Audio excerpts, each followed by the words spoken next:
So it's again like the computational thing we have been doing.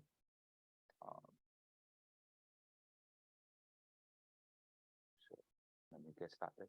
So let me quickly review what we have been doing, and as I promised, I add the some graphic into the update slides. Okay, so but nothing, no changes on the material.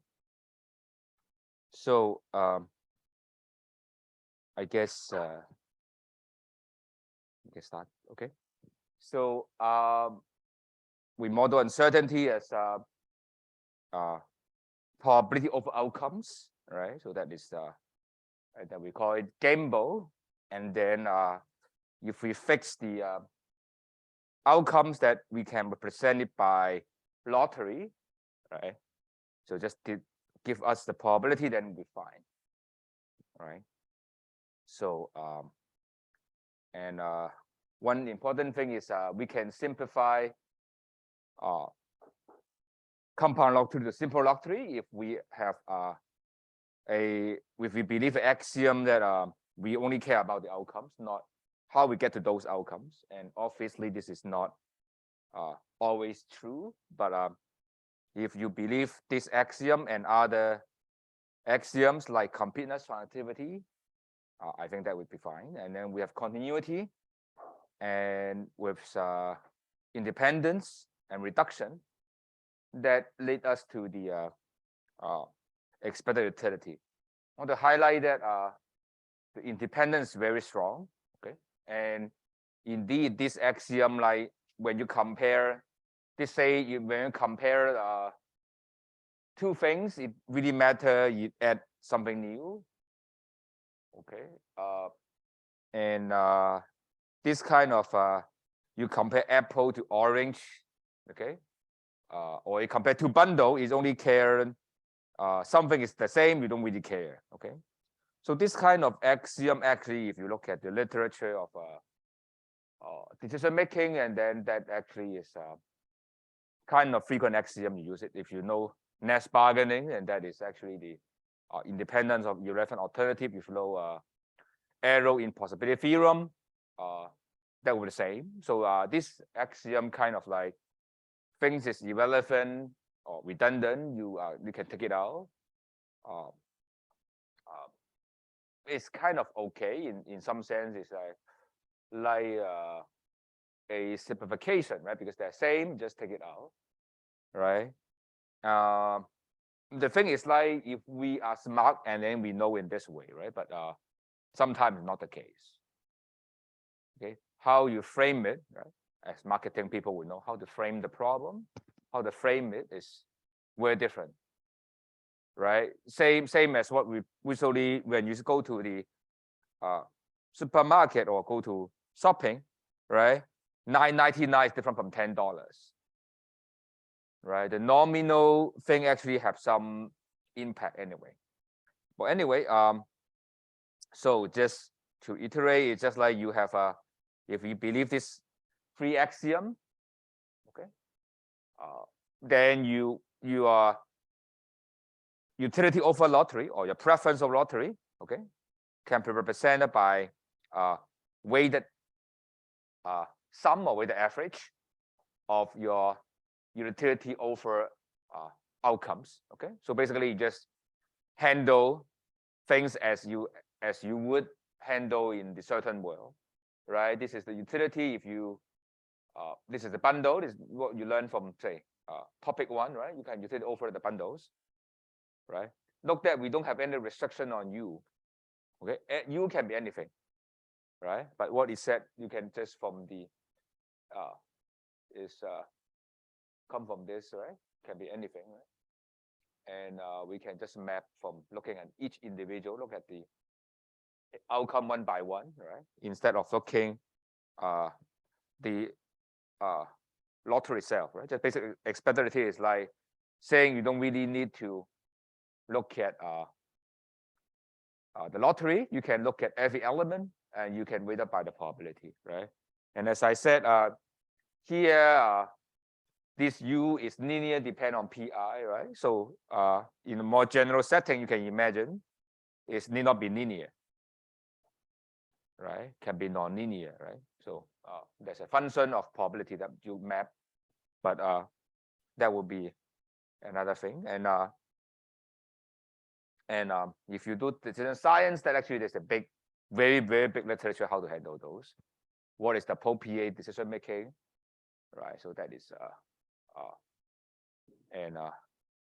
very important idea. Okay, how to handle uncertainty, especially consider a system and how the system make decision, right? That is very important. Okay. Anyway, I guess I shouldn't talk too much on what we have been covered already. So one thing I want to mention, which I didn't highlight, but this is a new slide I add, but this is nothing new, but I'll probably know it from your undergraduate, all right? And before we learn in the topic 1, we have a monotone transformation, right? Suppose a utility function U represent a preference, okay? And we learn if V is an increasing function, then that would also work, right? In the topic 1. So we have U, okay, and a V. And if U represent this function, okay, and if V is increasing, so which if it's differentiable, that means if this happen, right? And what we said is V of U is also representing this, right? The idea is like if you say U of X is like, I don't know, just simple, just X, okay? Just make it simple. And say V of X is like, say, for X, this is still the same thing, or even nonlinear, as long as they're increasing, as long as they're like this, okay, everything would work, right? Any transformation that is monotone increasing is fine. And that's why we say utility is an ordinal idea, just bigger is fine, okay? And you, from what we have learned, you know,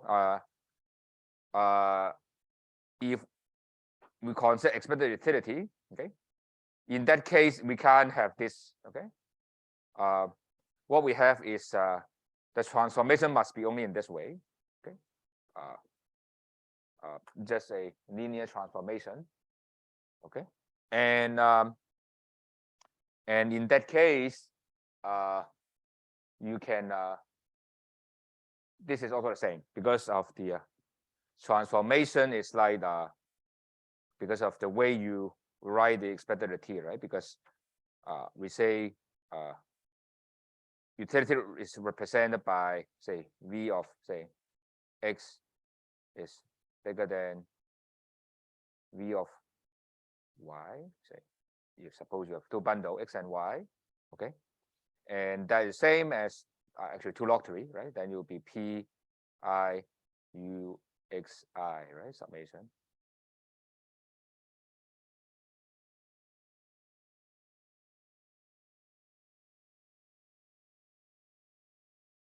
So you can see if I replace by V, this inequality is the same, right? So it doesn't really matter you do a monotone transformation to utility, okay? But you can't do any arbitrary transformation. You cannot do log, you cannot do exponential, that are different, okay? Why emphasize this here? Because actually that is the reason why one of the reason why we define the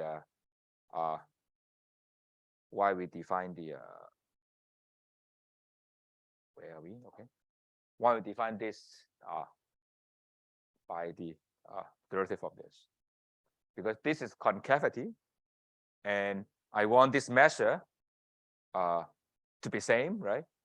Because it's a uniform, it's a invariant to monotone transformation, right? So you actually think in this way, right? You should think U of X equal to X and U of X equal to 2X plus 3. They should have the same risk mismeasure, right? Because they represent the same preference. So that's why you would divide it by the first derivative, because of you want it, because this is the concavity, right, measure, but your function is invariant to linear transformation. Is that clear? So that is the reason, because some of you actually asked me, so that's why I just go back to check out, and this is one of the reasons. And this risk preference is representing, if you talk about the case, we have single continuous random variable, okay, and that give us how to do the look at the same gamble, right? And you can compare individual whether they want to play with it, right? So we look at fair gamble, right? And in general, the St. Peter's paradox that people are not willing to participate in fair gamble in general, okay? In some situations, we don't want to participate in this. And in some time, we actually want to pay the fair, to pay even the unfair gamble, right? So that is why people go to casino. And in some case, people could buy insurance. And with neutral, and the graph like this is a linear one. So anything linear is risk neutral. And probably I mentioned in the last class, if you modeling the firm, right? If a firm is big, in general, look at the papers, people would simply assume firm is risk neutral because first it's easy to do, right? And they will assume the big firm is risk neutral and small firm is risk averse, because you try to make the model easier to solve, right? And you also see when you do finance, looking about trading behavior, you would talk about the large institutional investor are risk neutral, okay? And then the small one will be risk averse, okay? Or you assume the uninformed investor is risk neutral, right? And the informed trader is risk averse, okay? This is just simply sometimes they do it to simplify the math. I mean, because usually it's usually safe to assume everyone is risk averse, right? In general setting, in business application. But many of the time, because of math, okay, we would assume some cases, some of the big firms, some of the bigger firm, or people would be risk averse. Okay, so that is the usually the technique that people use, and it's very often. Okay, if you check management science, or even for finance marketing journal, and then they would be doing this. So okay, that's very natural to assume risk neutral. That has been actually using almost all the time. Okay, although we do so many things there, but when you really go to work out things, then it's risk neutral is the thing. Okay, of course, risk neutral probably people would complain. So that's why later we talk about contracted utility. That you not only care about the mean, because risk neutral, you only care about mean. You don't care about the variance. And actually, that's why we will subtract the variance linearly. That is the second thing we would be doing. Okay, that would be the two way you can model things. And I think I draw this in the board, but this time I put it there. Right, this is a when you have concave utility, that you have risk averse, okay, and you can represent the if this you are bet the lottery is over 1 and 2, right? Average is the expected value is 2, right? So you get utility 1 here, 3 here, 2 here, right? You actually get the expected value, right? It's higher than the average expected utility, right? So that actually means risk averse, right? If it's go below, then it's risk loving. And this is the risk premium. And this is the level I give you this utility. To give this outcome, then you'll be indifferent or playing the lottery. Okay, so this is the risk premium. Okay, I think this graph is already good enough to illustrate everything we want.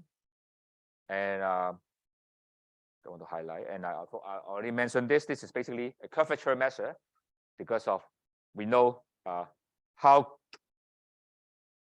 concave is representing the risk aversion, right? So the more you divide it by the first order, give you the measure we want. And so the next thing I want to mention, which I didn't highlight last time, is I check back the book and see why we care about the risk aversion, why we look at constant risk aversion and absolute risk aversion, because it's application. Very often you see the sometimes utility, if not linear, there are two forms that often used in practice. One of them is called constant risk aversion. You will be using something looks like very weird. Every constant is positive, so you look at looking like this. It's a kind of exponential negative, so looks like that, right? So you will look like this. Depending on the C, then look like this kind of function, okay? And it's concave. And this oh,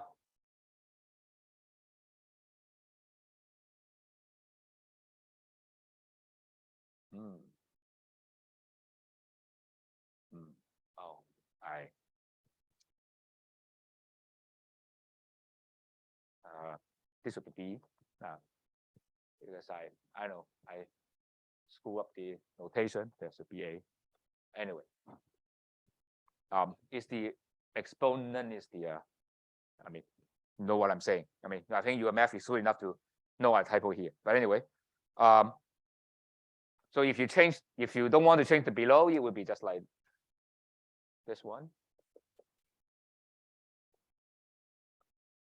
So if you don't want to, so that would be the thing. And usually, what you do is you ignore this B and A. Right? That's just the thing you do. Okay, this is or even ignore the C. So this is the one that usually you see, right? Okay, so this will be the one. Maybe you had A there, because A representing the risk aversion.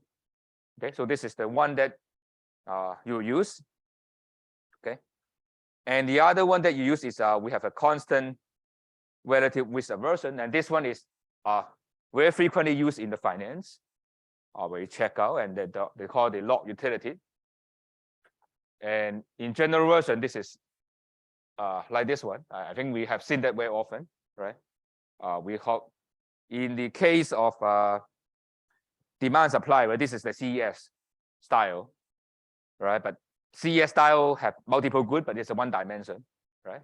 But anyway, this log will be like this one or like this one. This is so frequent usage, often we see in the practice, right? That ln is the most commonly used because the differentiation is very simple, right? So that is the thing that people often use is log utility. So and you justify why we use log utility is because we have a constant relative risk aversion. Okay, I hope I convince you that there are two functional forms that you use in your practice, like what you learn from the consumer problem, right? You have the simplest case you can look at is like perfect substitute, right? Perfect complement, Cobb-Douglas, and CES, right? That's the basic thing you would want to work on when you apply your model. Here is we have three functional forms, right? One is this negative exponential. The other is, I don't know, looks like a CES style, I would say.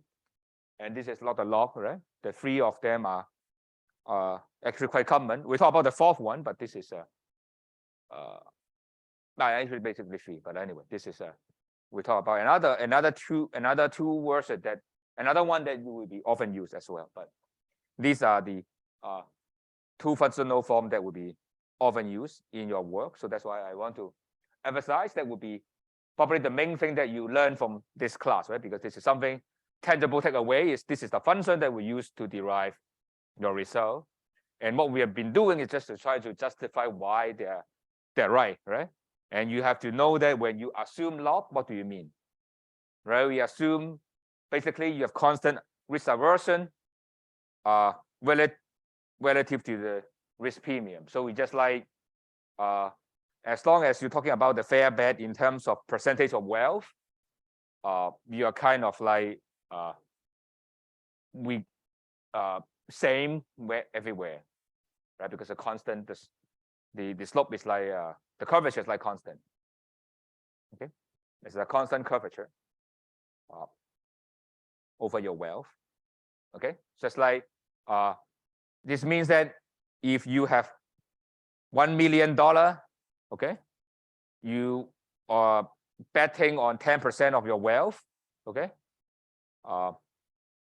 it's same as when you have $1 billion. Okay, so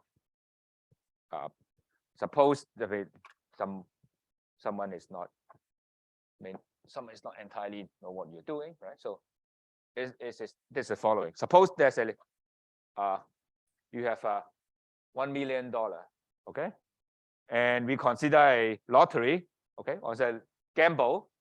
If you win, you get 10% of your wealth. If you lose, you lose 10% of your wealth. Okay, you have $1 million. Okay, if you win 100,000. If you lose 1,000. Okay, just make it simple. It's just toss a coin. Okay, just make it simple. And suppose you have $10 million. You also do the same bet but percentage. Okay, constant relative risk aversion means if you select A over B, you're happy to do this, you're also happy to do that. If you don't, then you don't. Is that clear? As long as if your gambling is represented by percentage, you just do the same. Okay, regardless of your wealth level. Okay, constant is over the there. Okay. Anyway, and I think I covered the lottery. This is trying to see if we can rank lottery without knowing details of your preference. The first one is FOSD. That's the standard thing, but almost useless, right? Because it say only if for any non-decreasing function, right, turn out to be this, right? I think I draw the graph, so I just add them there, right? Just like G is always above F, right? It's always above, okay? And that means F is always better, okay? And because of the way that it's increasing, it's always above, and that means that you fix the same level you with this on the right hand side, okay? And SOSD is very restrictive in the sense that you have to fix the same mean, okay?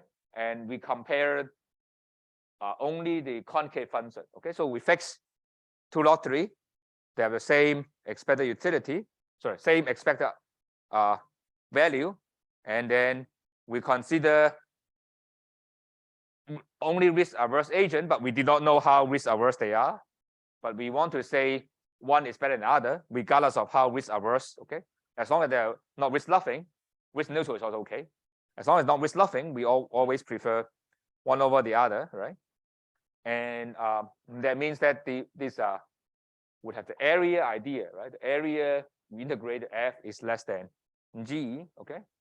And if you draw the graph, it means that no matter you just swap the area under the curve, you always say the G is more than F. Okay. In the other word, you can look at the book. They will say look at this non-overlapping area, right? So this area, okay, must be bigger than this area, right? And then you keep swapping, then this area, right? This area plus this area must be bigger than this area, because you can ignore the part that is F is below, right? You can just focus on that.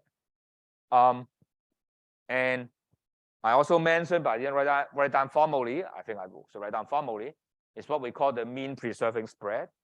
What it said is, suppose a lottery, okay, follow F, and I have a mean zero random variable, okay, And if I add a new y form from x plus epsilon, then G is called mean preference spread, just like there's x and I add another variance there, right? Just like the same, there's one more layer of uncertainty, right? And that actually means by construction, right?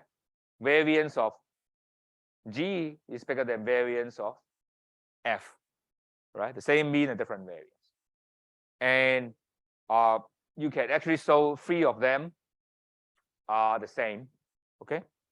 And of course, that is, I mean, you know very well, right? Just like the finance application, right? They're the same mean, but different variance, right? And that's FOSD, okay? Sorry, SOSD. The thing is like, the important thing is like here, I only look at the mean and variance. We don't need to look at the kurtosis and skewness. Okay, so that is one thing that is worth looking, right? Just looking at the first set, looking at the second order. That's why sometimes they call second SOSD, right? Second order. Okay, looking at comparing the same mean but compared to the variance. Okay. Now, I guess it's good to look at the example that I mentioned. Okay. And what are the applications that actually you'll be using? Okay. And there are 2 that actually use besides log as well, besides the log 1. So these 2 we often see in practice, in additional to the log utility. Okay? Log utility is often, if you look at macroeconomics, they would just do that. Log utility is often used. And more recently, they use, I think I mentioned this, right? This as well, right? The general form, right? X minus epsilon 1 minus epsilon. So because log is just a special case of this guy. And these 2 are very often you see, look at the utilities called quadratic, or sometimes they call linear quadratic. Okay. And this kind of style actually has a lot of paper work on it because it's tractable in math. Okay. You can do some linear algebra. Things can be done very nicely. So have been well studied. And the next one will be something that people from finance know very well. Is you have a constant risk aversion, and you care if the lottery is normal distribution. Okay. And why you care about this special case? Because this special case is you only care about mean and variance. If you assume this utility, okay, you assume the first one, okay, or a second one with things follow normal. Actually, I mean, under central limit theorem, things are normal, but of course, finance people will say, okay, no, I mean, kurtosis, everything, skewness, everything falls in, but as the first approximation, normal is people using it anyway. Okay, so if you have this, people only care about mean and variance. Okay, don't care about kurtosis and skewness or more high order, right? And so here is the thing, right? Here's the statement I claim. If your utility can be represented by this, okay, and you care about mean and variance, okay, and by care about mean and variance is, and probably this is one of the earlier study on mean variance portfolio, right, by Markowitz, right? If you learn finance, right, this is the very earliest model they've been using, right? Just look at the efficient portfolio is looking at the portfolio that maximize the mean and minimize the variance. So this is coming from this kind of utility function. And I'm not going to do the proof. The proof turned out to be, I mean, I think you can read by yourself, but turn out to be your utility depend on your mean and your variance. Okay, I'm not going to. I maybe go to this. Very simple anyway. Let's go for it. So if your utilities depend on your wealth plus the lottery, right? Because you are your your utility like this, right? So will be the expected utility, right? Expected of this over expected of that, right? And then because linear, you can take it out. It's square in, and you can just take expectation within inside, okay? And that would only leave you to say you care about the mean square, mean times wealth, and variance. So that means that you can always write your at the end. So that's why when you look at the, I didn't write down here, but you can represent your utility over lottery. In general, that's how they motivate by A of E of L plus, actually they do B negative to make it easier, right?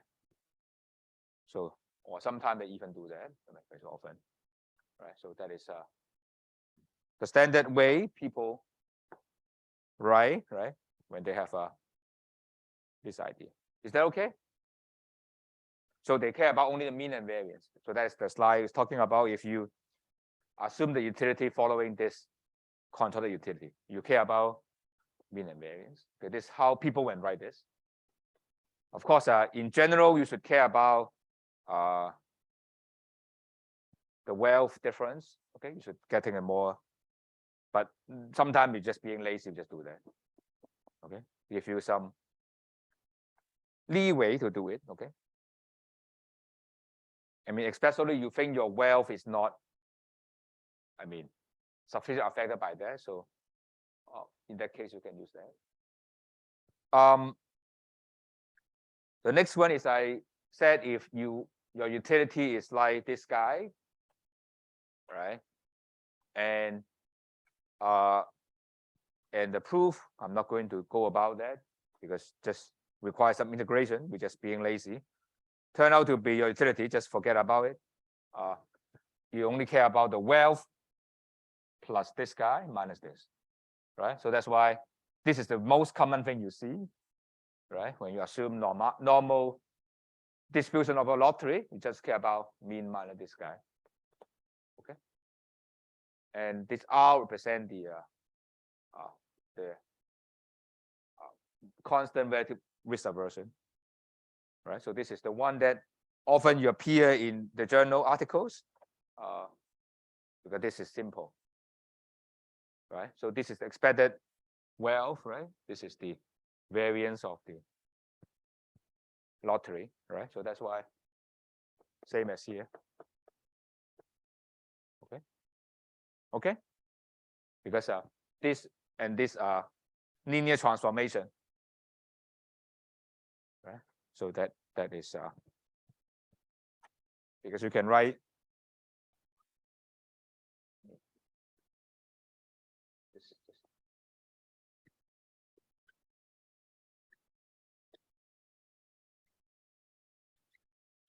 But this is same as, right? So the same thing. Okay, the same thing over there. And so that is the reason why you often see this kind of model actually used in practice and give you foundation of those, right? Because otherwise you don't know what you're doing, right? And is that okay? Just to justify why you see those. Okay. And for the rest application, I'm not going to go to detail because I think the time is more well spent on the game theory. But I just highlight things. And I want to highlight one thing is why you want to do diversification. And because of diversification is the idea of second order stochastic dominance, right? You keep the same mean, you diversify, right? And you reduce the risk, right? So that's why you splitting is good. Okay, so that's why people want to invest in stock of different industry, different market, right? They try to make that I mean, in general, right? You want to maximize expected utility while minus the variance, right? And this need not assume mean variance idea, right? Because you can invoke the SOSD is fine. Okay. If the same mean, lower variance, already you are better off. Okay. That need not assume you are mean variance minimizer. Okay, because as long as you're concave, you will be happier to reduce variance. Right? So it doesn't really depend on your assumption that your utility only depends on mean and variance. So that is when I want to emphasize. Okay, it's not because you assume this, reducing variance is good. Okay, but only the SOSD is already sufficient for the purpose. Is that clear? I think because everyone knows this idea already, but I want to emphasize this is not coming from the special assumption utility, but SOSD is sufficient for that purpose. And second one is what we call contagion commodity. I think that the main thing is it's a big literature trying to model the state of the world. And you model goods in different states of the world are contingent good. And what this set of slides is trying to tell you that at the end of the day, you want to make sure your marginal utility for different states of the world the same. Okay, so just let me give an example because it's a bit abstract. So basically, just like you have two states of the world, good state or bad state. You can imagine sunshine or a rainy day, right? So you have good sunshine pi, rainy day 1 minus pi. You have well W, okay? And you can, with sunshine, maybe you can buy, this is the wealth, right? And you can buy, with sunshine, you can buy, say, sun cream. With rainy day, you buy umbrella, say, right? And your utility will depend on expected outcome of this, right? Because when you have rainy day, there's no use for the sun cream, right? When the sunshine, maybe umbrella is not that useful, right? And that case, your utility depends on what can be consumed each day of the world. So standard math will tell you your marginal utility, okay, should be 1 in both states of the world, okay. That means that you try to make sure that your utility is same across different states of the world. And what is the implication of this is, well, you want to buy insurance, right? Because insurance is trying to say, if you are in the good state of the world, what you have is just you pay the insurance premium, okay? But in the best state of the world, the insurance company pays you. So you try to make sure that the wealth is same across different states of the world, okay? So that is what this set of slides is doing, and this highlight why we want to buy insurance, okay? And I'm not going to go to detail, but I think this is something you have already covered in your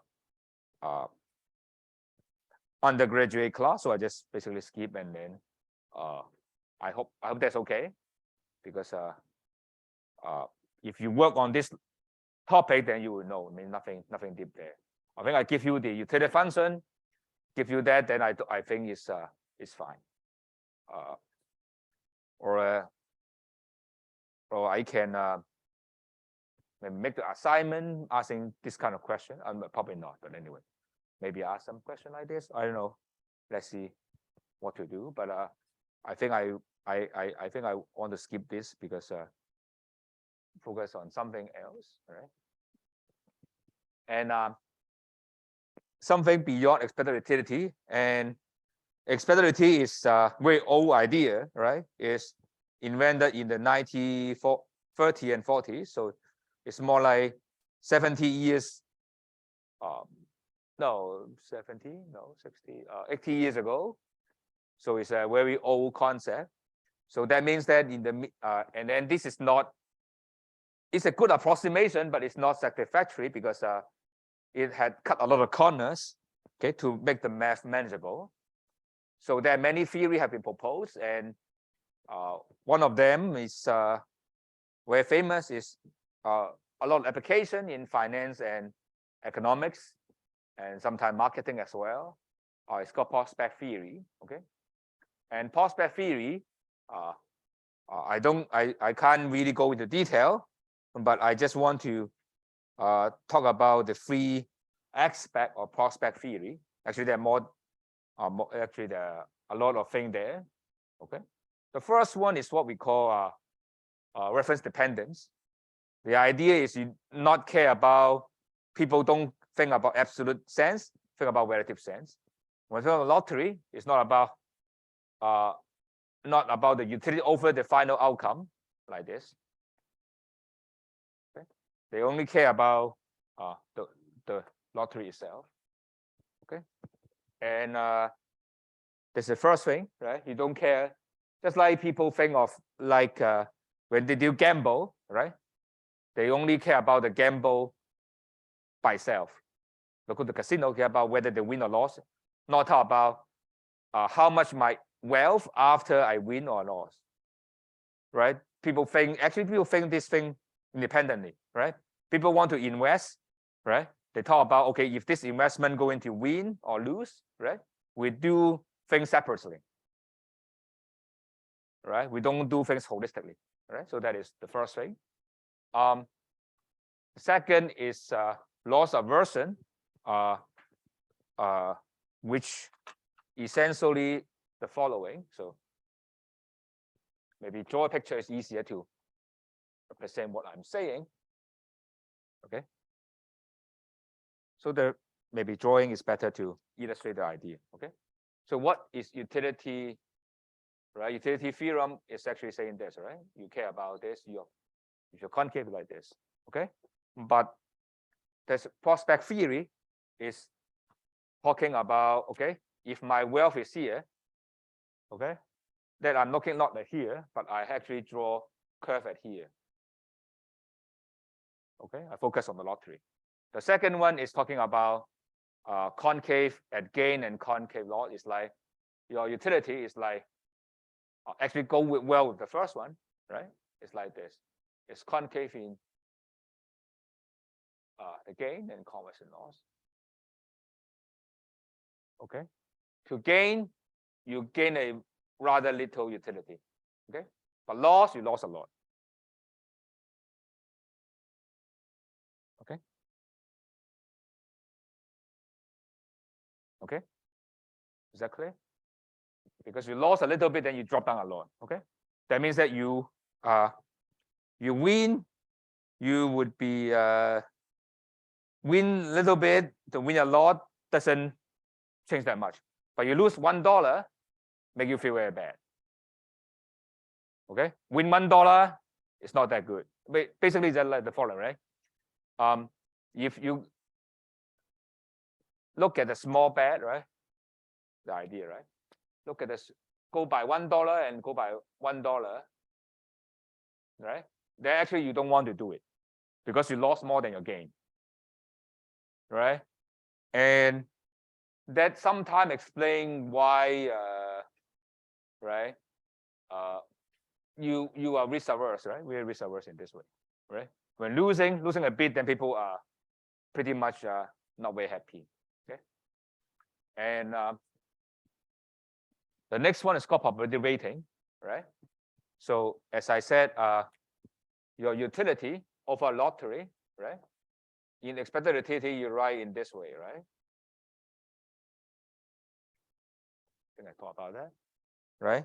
But when in this theory, you expect this is, say, V of PI, okay?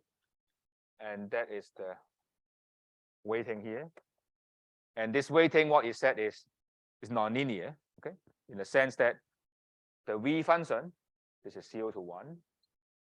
This is probability. And V in the expected utility, this is this is what in the expected utility world. Not I may draw here. Okay. So V of X, V of P. Okay. P is from 0 to 1. Okay. And in the case of expected utility, you weigh your probability same as what is given. Okay. V of P is P in the expected world. So it's just like this one. Okay. This is how you would think. You would not underweight, overweight. You are very rational. You just do what you do. Okay. And in the case of probability weighting, you would overweight the low probability. You underweight the high probability. Okay. By fixed point theorem, there must be something in the middle anyway. Anyway, something like this. Or actually not that bad. Actually, human is not that bad anyway. Something this is more rational. They just usually in the middle they would still okay. Okay. Let me draw it a bit better because it's monotone, right? So it's something like this. Okay. The small probability event you overweight, the high probability underweight. Okay. So this is something that they use, and actually there's a in economics, I mean, in empirical, I think they talk a lot about this. Especially they found the most application in finance, right? And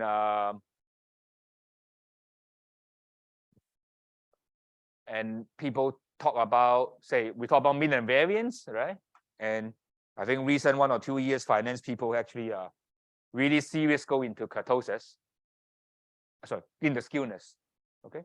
So basically, skewness is actually a factor. I mean, for those who learn asset pricing, they actually call skewness is a factor to be there. If you talk about three-factor model, and then that is beyond the three-factor model there. And one of the reasons actually you observe in the real world is people looking for stock that can call the super stock. Okay. And if those stock actually have great potential to go exponentially, like Google or Tesla, people are willing to pay premium for that. Okay. How can they show this? Actually, they look at the stock return for these stock that have a big skewness. Okay. Expected big skewness. Actually, people willing to pay a very high premium for that. Okay. And actually, that explains why these days you see what happened to the tech company in Hong Kong stock market. Right. Look at Alibaba. Look at Tencent. Right. They basically drop from what they expect from 60% at least. Okay. And you may ask why. One of the reasons probably because of the thing people think the economy can, or the market can grow exponentially. Right. But that actually will not work because now under the new regulation, say the platform, the tech industry cannot expand indefinitely, right? They can only remain in their own industry, right? And when they have to remain their own industry, the growth potential is limited, right? Say Alibaba can only do e-business. They cannot extend to other regime, right? So unless they have a new company, but that is a different thing, right? They cannot share, right? And financial have to be separate from Tmall, right? So that, or Taobao, then you cannot have this kind of skewness, right? And that is one of the reasons why when you have no skewness and those people are not willing to pay premium for those, right? And that's why people are paying premium for, say, startup, right? The GEM thing, right? And you try to look at Hong Kong, the GEM, I don't know, you try to check out S&P, GEM. Okay. And this is the index that, or the fund that tracking the Hong Kong growth and gold stocks. And you look at the data, actually, I think they start in 20 years ago, start like 300 or 400. The highest is like 800. Guess what is it now? 30. So it starts from 300, and the highest point is 800. 800 just 2 years ago. Now become 30. Okay, almost go to 0. And well, because of growth potential, right? Because of I mean, you can say because of the Hong Kong and the status of Hong Kong being a middleman between US and China has been diminished, and also the trade war, and then makes the GM is no longer being highly valued. So everything, the skewness is gone, right? Because people expect, right, those startups can have great potential, but now you are not allowed to do business here and there, and things change, right? A pandemic and many things, then the growth potential is like stop somehow, right? On the war in Russia, whatever. But anyway, we are not a stock analyst, so but just give you idea what's going on. Can be a lot of things can be really skewness, okay? Which is someone coming up omit. And if you check, actually the finance literature only realized this very recently. I mean, they know it, but they are unable to prove it with data, but now they have a concrete data to show actually this is true. Okay, so I think that is a good thing to know. Any question? I'm sorry I skipped some of the material on application, but I guess you guys have enough math, matured enough math to read those if you want to. I mean, they're not very important anyway. If you do those applications, then actually you would be working on those. So I should take those slides away because I think they're no longer important anyway. Okay. I guess we have a break, and then once we come back, we'll talk about game theory, which something I like much more. Okay, so we have a break, and then we'll come back and talk.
Can you hear me?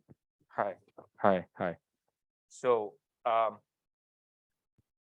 talked to some of you. I mean, they said this class is not very difficult, but still need some time to go home to read, to do some exercise. Yeah, because this is PhD class, right? Although it's not undergrad, you can just go home and have fun. I mean, so that's why I try to make the assignment, and the assignment is not tricky; it's very straightforward. So I hope at least you know how to do the assignment, and at least you try to look at the example I do in the class and some of the functional form. That's actually the most useful thing. I mean, at least I think that is the thing that I find most useful, and actually I use it. So I try to teach the thing that at least I can use. I have used it, So of course, that means that I possibly omit some of the thing, but if you're not doing theory, so it shouldn't be an issue. But still, many of you may not do theory, but at least you should be able to write a simple theory to model, because a lot of time people ask you, when you do empirical, people actually ask you, what's the model behind? At least you can write the simplest model, and that is how you write a simple model, right? Start with some simple functional form. At least you can derive what happened, right? And that would be the main goal. I mean, for business application, usually look at the management science paper when they do theory. Actually, they can simplify a lot, and people don't complain, right? Because they only care more about implication, right? Because anyway, model to tell a story. So we are not trying to build a most general model, but at least a model with some assumption that is reasonable, that works what we want to. That is the goal, right? Even you try to read empirical paper, they put a very simple model, right? So that is the main idea why everyone have to, in B school, have to take this class, right? It's not to learn the advanced modeling technique, but rather you just learn what are the minimum acceptable assumption they can put in your work, right? That would be something you'll go about. Some of you may do theory, and then they would be not so happy with my way of teaching because they want very sophisticated thing. But I try to have a thing that are useful for most of you. I mean, so if you think I cover too easy, then I try to give you more reference, because we don't have enough time anyway. Just one thing people ask me during the break is because I have been the project thing.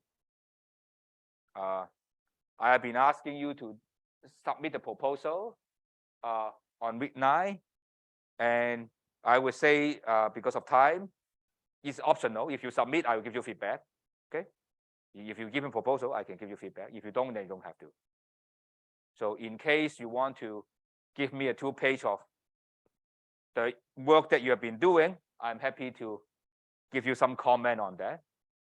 Otherwise, if you don't submit, then I take a look at your last final one. Okay. And there's no presentation to everything. 30% will be all your final report if you want to. If you really want to send the report, 2-page. I mean, the proposal 2-page, at most 2-page. If you want me to read, I can take a look on those. Okay. But if you just busy, as every one of us always, then you can just forget about that part. Okay. If you want me to read, I can read. Okay. Or in the case that you want to talk to me, okay, I can consider that as part of your presentation. Okay. You can make an appointment with me. I can talk to you, and then it can be considered part of it. So it's up to you what you want to do with that. Okay. If you want to schedule a time with me, either Zoom or in the office, I can talk to you, and then can be considered part of your presentation. Okay. So it's free to. I mean, it's a small class, so we can do whatever we like. Okay. Also PhD class, right? Anyway, so I mean, we have freedom. So if you don't want to do anything, just send me the thing, and then week 13, someone told, I mean, it's a little bit too tight, so I give you probably 1 more week. You can do it week 14, I guess. I mean, 1 week after the end of the semester. So give you 1 more week, 1 or 2 more. That's fine. One more week, right? It should be sufficient, right? Yeah. Yeah. If you want, maybe we can give you slightly more. It's fine. I don't think I mean, I'm not in a hurry to submit the grade anyway. So if you need more, then let me know. I mean, we can extend 1 more. Do you need more or what? 1 week is okay? Need more? Need more? I mean, let's say I give you week 14 first, and you tell me after the exam, you tell me whether you need more. I can give you more, but I think at most I can give is before the Christmas, but because I have to submit the grade anyway. But anyway,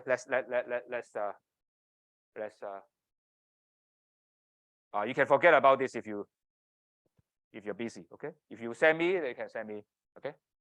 I don't want to give too much deadline, because everything was very busy. Some of you are grading the midterm or other thing, right? So you can just forget about it. Okay, is that okay? I mean, if you want to submit, can still submit. Okay, if you don't want, you don't want. That's okay.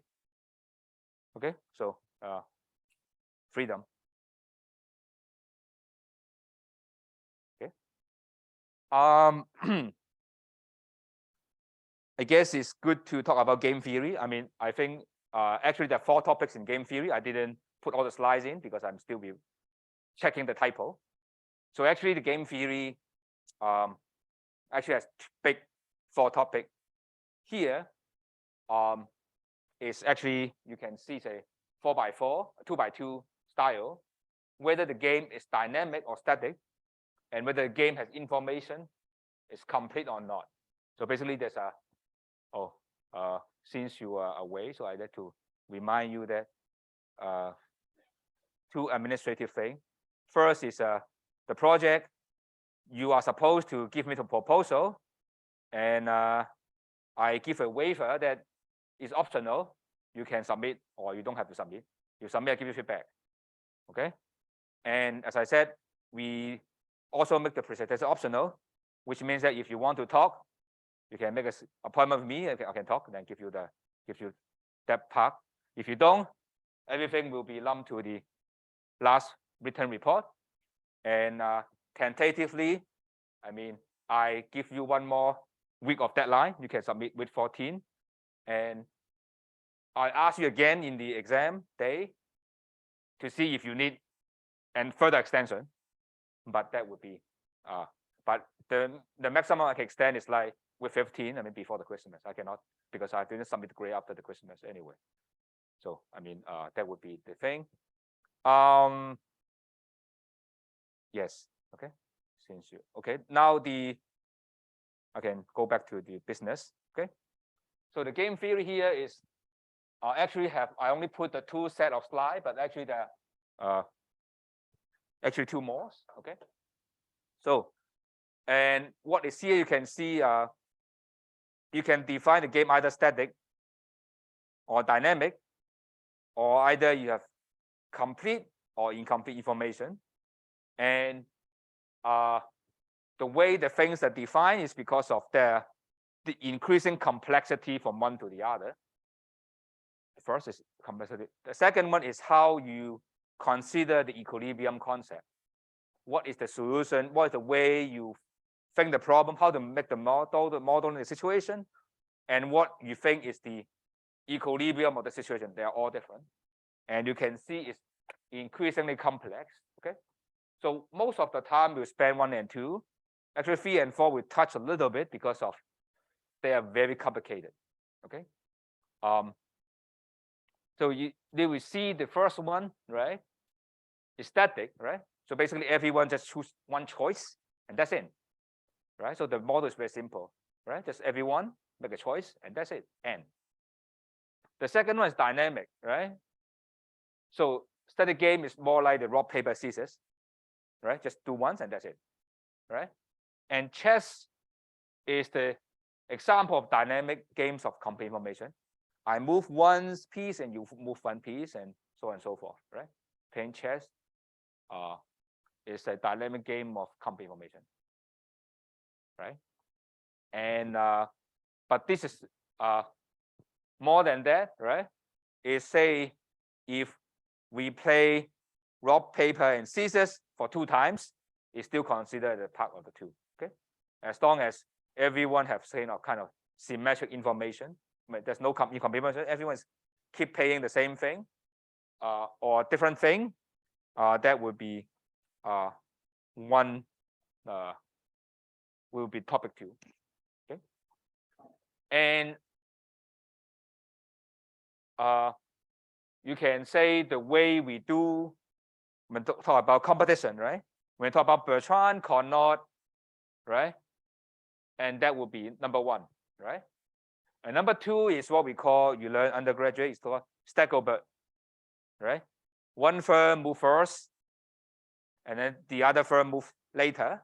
Right? There's a leader who say this is my quantity, right? Then the rest just follow, right? That's happened in OPEC, right? The oil industry, right? OPEC said I produce this much, and the rest follow. Right? There's some leader there. Okay, I produce this price, and other people follow suit. Right? So that is something, a dynamic idea. Or you can imagine there's a supply chain, right? The upstream decide the price, and downstream do the next. Right? So that is also the way people look at. And the third one is static game of incomplete information. So basically, just like the first case, when you have incomplete information, right, you can consider Bertrand, but I don't know your cost, you don't know my cost. Right? Or Connaught, I don't know your cost structure, I just know mine, I don't know yours. Right? Or okay, this is the static game of incomplete information. Right? And the next one is dynamic of incomplete. That is very complicated. Okay. It is because of the fact that there's an element called learning. Okay, is what people do actually can tell the private information you have. The reason is easy to understand in the idea of finance. Okay, the stock market. Okay, if you know a stock is going to go up, okay, you will definitely buy it, right? But that is the idea of the static idea, right? You just buy the stock that going up. But in dynamic setting, over time, you won't buy it once and for all, right? You will try to slowly buying it. Why? Because you don't want other to know you know it. So that is actually what the big institutions come in, right? They want to collect, they collect at very low price. They keep buying a piece, 3 pieces, keep collecting, right? Because why? Because you don't want other people to know it, right? Because letting other people know it, then things doesn't work very well, right? Because you have to buy at higher price, right? So that's why you look at what they call people, how the price go, right? You look at the stock market, right? These days, right? You never see the stock market look like this, right? Look at no matter what price, except, market crash, right? Even the market crash is not like this, right? Even though look at the market macros, it's like this, right? How? Why? Because they would just drop down, just keep dropping, no one would buy, right? So you have to go up again and go down, up again, right? So it's a zigzag style, right? It's how you cut the chives, right? So you have to go to you cannot just cut it once and for all, right? You have to go down and then go up again and just go up and go down, right? So same idea here. Okay. So this is very complicated. Dynamic game of incomplete information is because if our idea is that you're learning, so that is the idea what you call belief is into the solution concept. So in the first 3 idea, when we talk about equilibrium, it is just talk about your action, your strategy, talk about what you're doing, okay? But the last one have the additional thing is what you think the others might be having the information. You think the guy is strong, you think the guy is weak, what you think about the stock market, what you think about their cost, okay? And depending on what they do, you will change their mind. So the classical idea is what we call the entry game, okay? There's a firm in the market, is a monopoly, okay? And that's potential entrant want to come in, okay? And it's a considered 2-stage game. In the first stage, it's still a monopoly, right? Monopoly will decide what's the pricing of their good, right? If they can either charge monopoly price very high or charge a low price to deter entry, right? And the second stage is the guy decides to enter or not. If enter, it's considered Connaught or duopoly. If not enter, still monopoly. So what is difficult in this thing here is the monopoly know whether he's efficient monopoly or not. Efficient means have low cost or high cost, right? Then if I know there was someone coming, should I lower my price? Okay. If I know my price, I kind of signal it, regardless of my cost, I kind of signal that I'm very strong. If you come in, you will lose. Okay. And if I make a high price, that means that I'm a weak guy. Please come in. I just eat the last piece of the cake. Okay. So but that means that, but the guy, the new guy in entrant don't know whether you're strong or weak, right? By setting the price, okay, the guy will learn. Okay. So it's complicated, right? Because what you do in the now affect how your opponent is thinking. Then will affect what is going on. So that's why what the new entrant think about your cost, it will be part of the equilibrium. Because if they think you're good, they may, if the guy think that you are strong, then they won't enter. If you think they're weak, they will enter. So the equilibrium actually have one more complication. I don't know whether I convey this message strong enough, but that will become clear when we talk about those. So it's very complicated, just like the signaling game. So this is with the signaling model, okay? And this actually related to what we call the theory of contract, right? That's why contract theory is there, right? It's like the principle, right? We try to design a contract that would want to make the incentive align, so that regardless of whether you have private information or not, whether you do the bad thing or not, you would still do the right thing. Okay.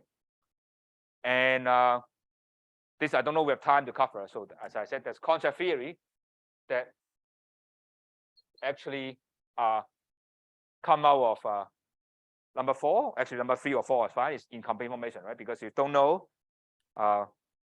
Just like the standard idea is like it's a moral hazard or a risk selection, right? You don't know whether you're the manager, you don't know the worker, whether they are lazy or not, right? Either you put efficiency wage, right? Or you have some other way to motivate them, right? Another thing we don't have time to cover, which is very big literature, okay, is what we call the repeater game.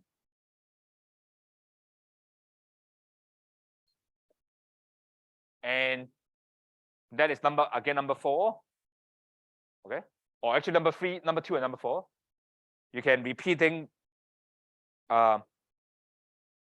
with complete or incomplete, and that thing actually things become very complicated.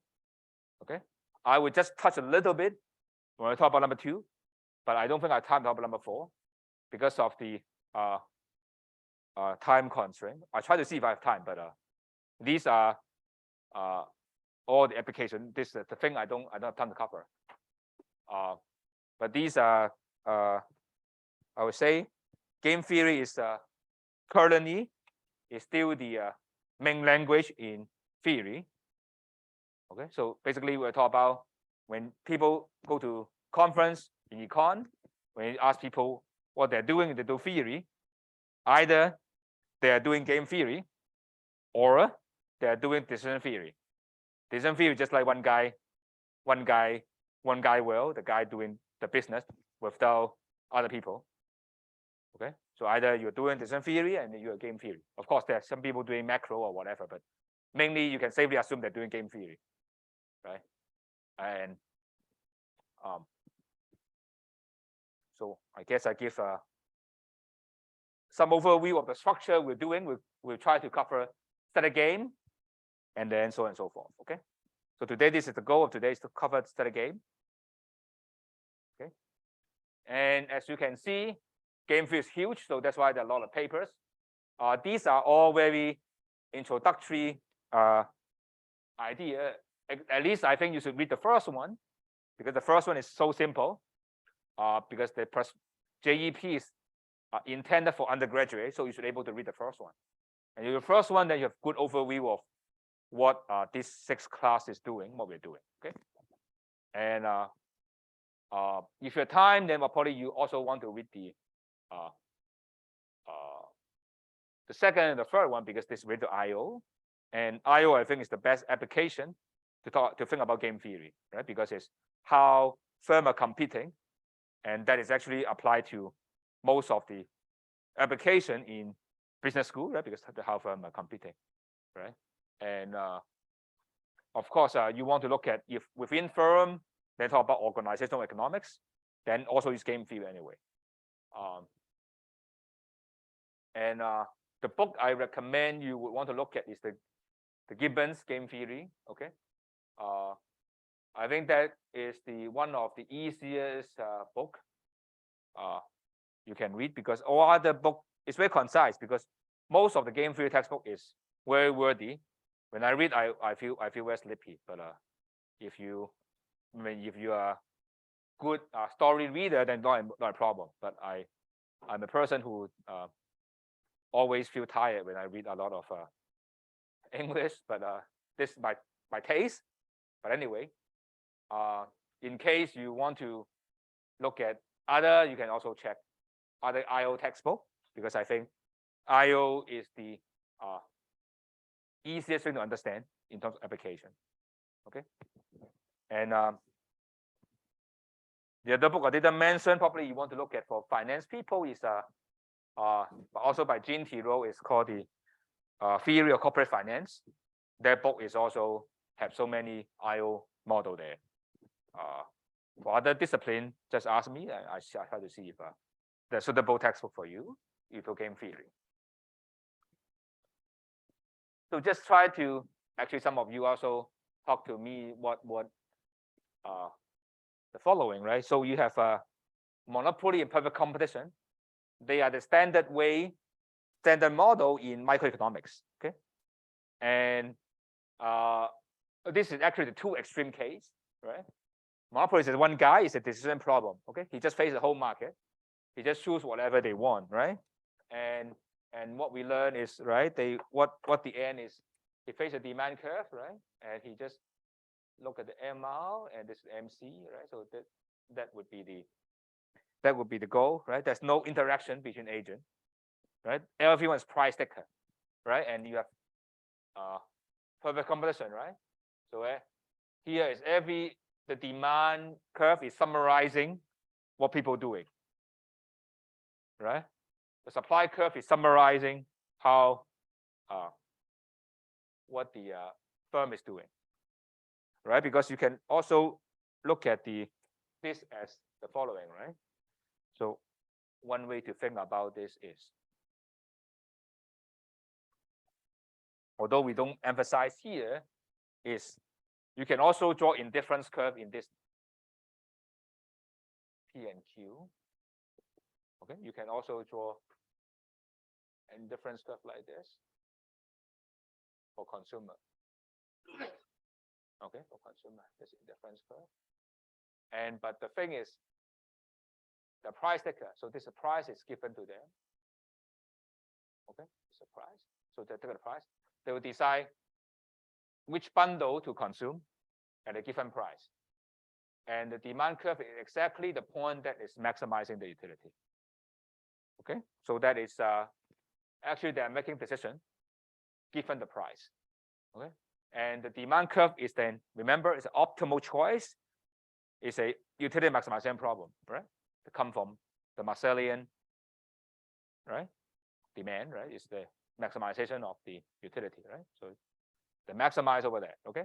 But they don't need to worry about other people's choice, right? They maximize their own, because everyone is small enough.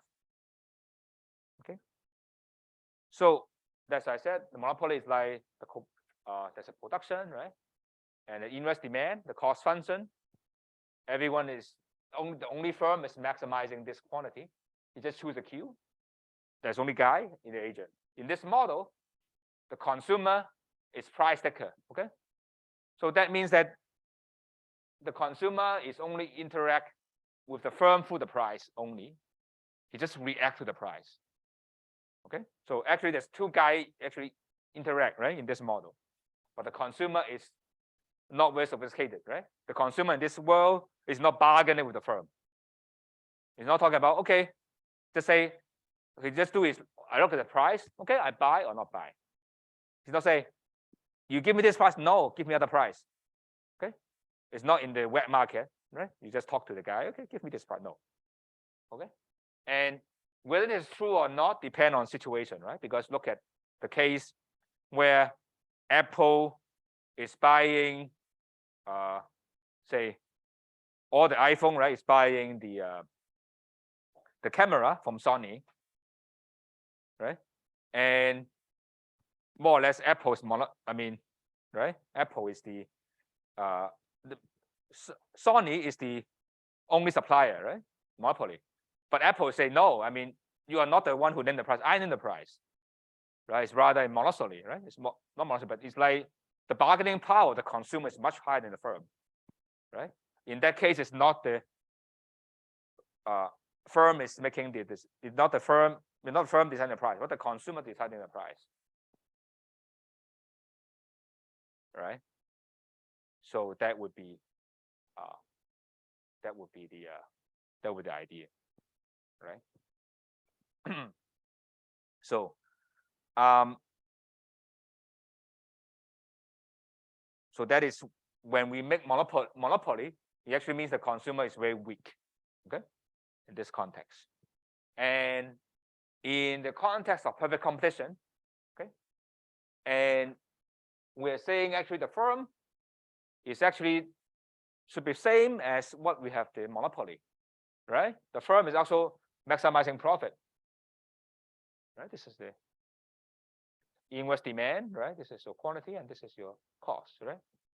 And when about perfect competition, so what is actually assuming here is we're assuming that my choice of quantity is not affecting the price.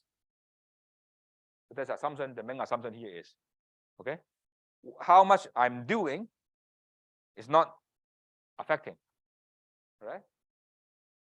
So then you're taking price as given. Okay, so that's what is called perfect competition, right?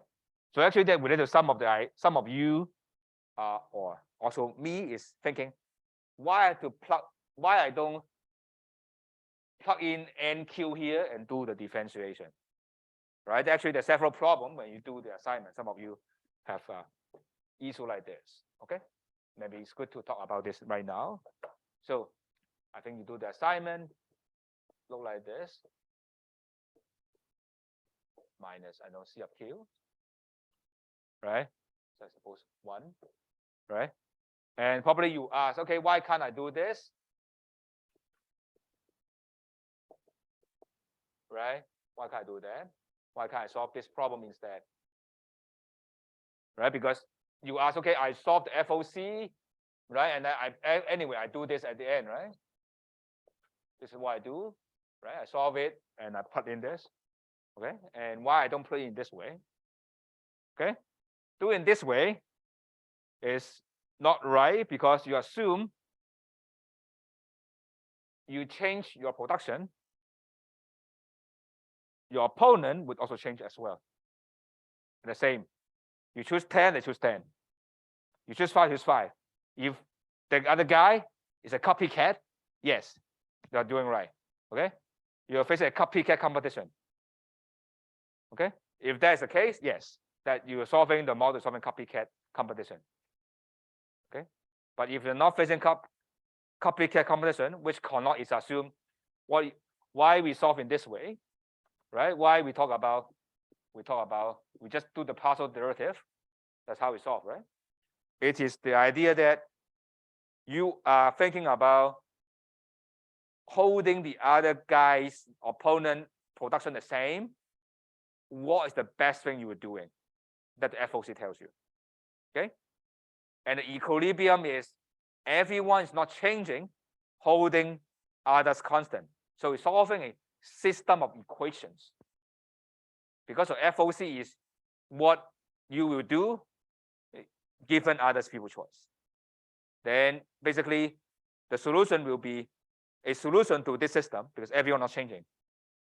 Okay, given others choice. Okay, we'll be more precise when we talk about this, but that is the idea why we do that. Okay, why we cannot put in there, because if this is a copycat competition, okay, but of course, maybe you can think about a scenario this is true, but at least it's not what we talk about not. Okay, because when we talk about FOC, right, it's the idea of maximizing. That's what you said, right? Q1, okay, holding Q2 fixed. Okay. Anyway, we'll be more clear later. But go back to here. Perfect competition means how much you produce or how many produce. Okay, it's not going to affect this price. When is it true? Is either your firm is very small, atomic, right? In that case, you are not changing the price. Okay, and if you look at international trade, that is very normal. How about small open economy? That's something that they've been using, right? And anyway, but that is this is the simple thing, right? It's just like how much you produce, not affecting the eventual price. And what game theory is here is asking you take away these two extreme assumptions, right? There's more than one firm, and firms interact, okay? And they are how much or what's the price or quantity? Here, particularly the price actually depends on how other people are producing, right? Because that is what they are doing the homogeneous good, right? It's like the oil industry, right? If the Saudi Arabia is going to pump more oil, the price sold in other places in the world actually get affected, right? And game theory is currently a good framework, good in the sense that everyone is using it. And so far, I don't see any good model to replace it. Okay, and it's a way to do it. Okay, and so when I talk about game theory here, I focus on talking about non-cooperative game theory. Okay, and we also actually mentioned the older version of game theory is called cooperative game theory. Okay, and I want to emphasize what's the difference between them. The way we learn is we directly model how people make decisions. Okay, we exactly model what people can do, and we follow the definition of what we think is equilibrium. We solve it. Okay, so that is we are set up and we model exactly individual. Okay, what is the ration? What is the we model what is how people behave exactly. Okay, and the case of how cooperative game theory, okay, is not to exactly model how individual would work, but rather we think about what would be the reasonable outcome directly. Okay, you talk about whether this outcome, we learn the core, Pareto efficient, individual rational. These are all we think these are the outcome that's a reasonable outcome. Okay, and we just think the outcome. We don't talk about how actually people arrive at outcome. But then what is the reasonable outcome? That is a higher level of modeling, right? We don't model how we arrive at the solution, but we just think about whether the solution is good. Okay, so cooperative game theory, non-cooperative one, we are talking about is one step backward. Not talk about reasonable outcome. We talk about how they actually make the decision and what's a reasonable way people would behave. They not change this equilibrium idea. But anyway, let's see an example. Okay. So in terms of duopoly, probably you know it's the Carnot, right? So it's like the two firms, right? And particular how much you produce affecting the cost, actually same as here, right? And the problem is here particular is how much you produce depend on how much other people is producing. Okay, So actually that is create a lot of math complication, right? So what should be the equilibrium in this concept, right? Because in general, we talk about demand supply, optimal is fine, right? That is, you can easily solve it. But what is the right outcome when we talk about this? Okay, it's not entirely clear what's the outcome. When you think about if my choice depends your choice depends my choice, do we have equilibrium, right? Do we have something stable, what you call, right? Equilibrium is something stable, right? Is it we are going to a circle, right? The simplest case you can think about rock, paper, scissors. Okay, what is the winning strategy? So rock all the time, scissors all the time, I don't know, paper all the time, or rock, paper, scissors, there's some cycle. What is the winning strategy? How do you play? No strategy. Then there's no way to learn anything, right? Because we have to think about what you do, right? Then what you do, what you should do, how you do playing rock, paper, scissors. Arbitrary, so randomly. So later we'll learn what is the meaning of randomly. Okay, randomly we'll later see is why you random, it must be actually same to you, all the action. Okay, but later you will see why is random. That's a remote mixed strategy. But if you're talking about you have to choose something, right? Then is there any solution to those? But anyway, that would be another issue. That is a complicated one. Okay. So this is an overview of what we're doing. As I said, there are four types of games, right? Depend on statistical dynamic, depend on whether the information complete or not. And actually, we focus on five. But anyway, as each game will have a solution concept, solution equilibrium. That is a very common one. Okay, and as you would aware, there are many possible concepts can be used. Okay, especially when I look at the last one, this one, perfect Bayesian. The reason is because, as I mentioned, there is what we call belief, another element inside this guy. So this kind of complex system would admit many equilibria. Okay, so that's why you want to reduce the number of equilibria, and how you reduce is the different way to do it. But anyway, still very abstract. So I want to go to some example, so make sure that you get what I'm doing. Okay, so we will start because it's a math problem, so I try to do it a very pure way. Okay, so we talk about today only where it described a situation. Okay, we need to have three things. Okay, that's how actually you write your model. Okay, I write this is because when you write the paper, it's actually to write.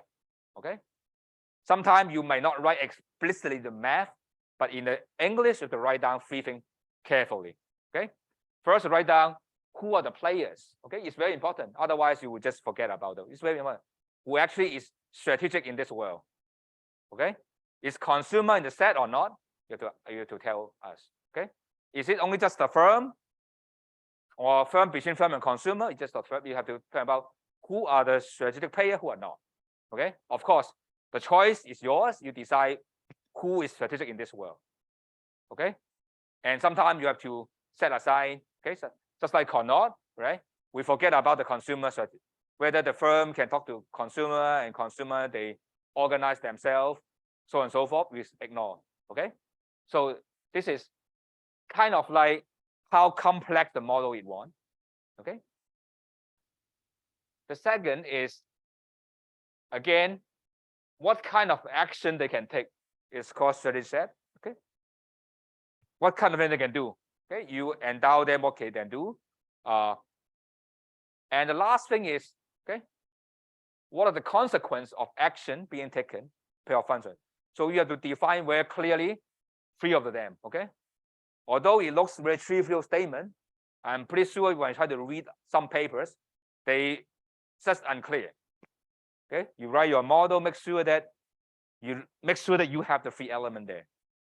Okay, and actually these 3 element is how usually people write it. Okay, so player set, if an n player game, usually we take n 1 to n. Okay, and if duopoly is firm 1 and firm 2, usually you don't say the firm is 1 and 2. Okay, and if n firm is 1 up to n. Okay, so it's very standard. I mean, just nothing to understand but memorizing. You know it this standard way. The second one is strategy. Okay, the strategy is, of course, is the most important thing there. Okay, is what they can do. Okay, and what they can do have to be very careful. Okay, and in particular, is it discrete or continuous? That is a very different thing, and the complexity can be huge there. Okay, because I mean, of course, it's easier to work with continuous for sure, but you try to look at the papers, you will see when things become continuous, things can be very complicated. Okay, but to be very careful. The problem is existence issue. Okay, whether equilibrium exists, whether continuous, okay, can have some problematic thing, especially when we talk about whether the set continuous, right, can be a closed interval, an open interval. These are the things that can be make your model solvable or not solvable. Okay, have to be very careful. And is a discrete, and sometimes can be mixed, right? Say suppose you can be choosing very complicated thing. You can say whether you are producing or not producing. When produce, it has to be continuous, right? So it's a complicated. It's not just linear thing. Can be multiple dimensional. It's here just one dimension, right? I can produce cars, right? Or I can produce planes, right? Can be 2 dimensions. So things can be very complicated. Okay, but you have to be specify very well what is the strategy thing, and we use the S to denote the set and SI as a generic one. Okay,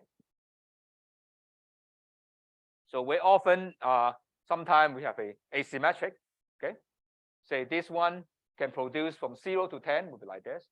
If from 0 to 20, then it's like this. Okay, in general it will be different. Okay,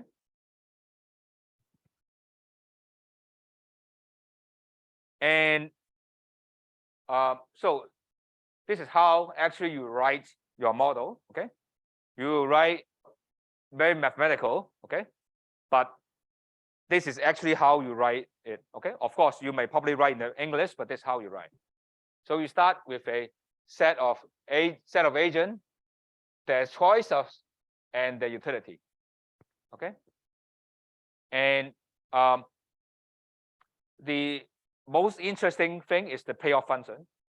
As you can see, the payoff function is a mapping from a strategy set, which is S is the set of all strategy profile.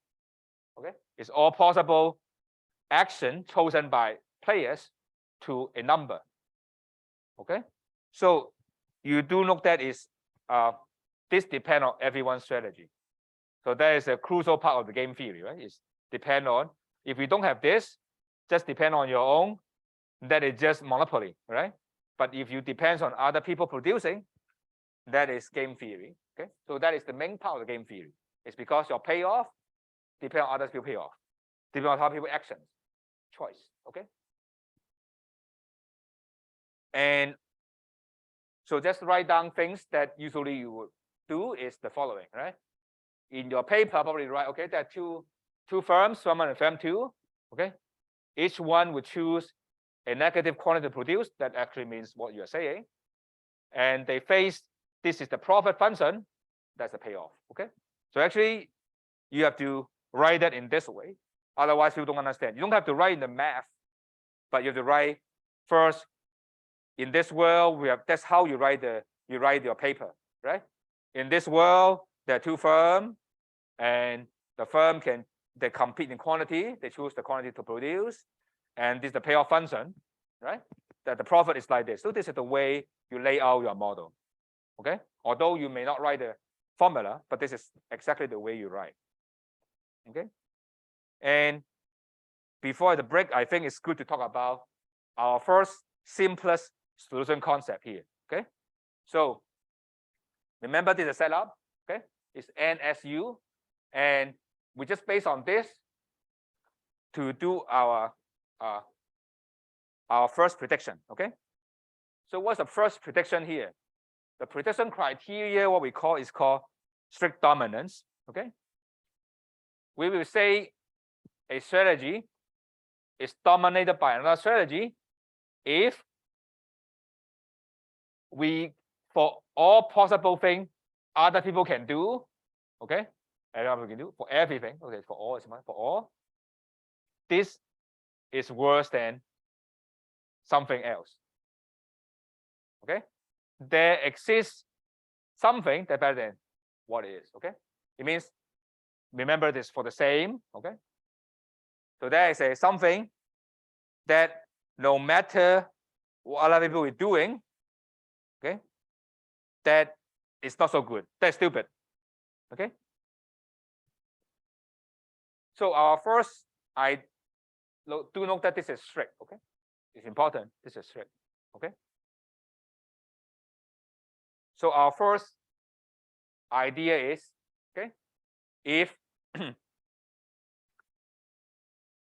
a strategy is strictly dominated, okay, if you are smart, you never choose it.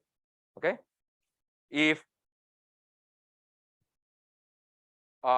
everyone has a strategy, okay, that is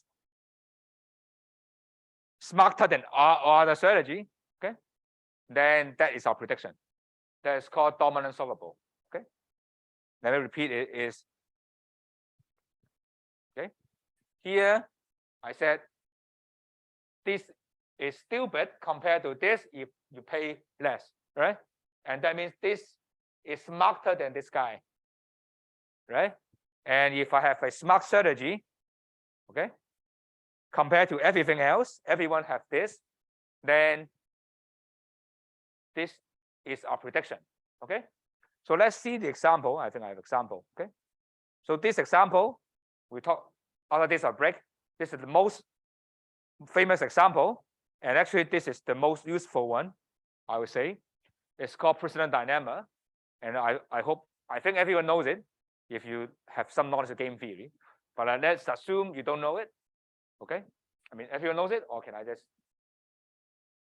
Everyone knows it, right? Okay. So I don't need to tell a story, right? Right. So the story is very simple. I'm not going to motivate a lot, but just saying that two potential criminal actually got caught. They have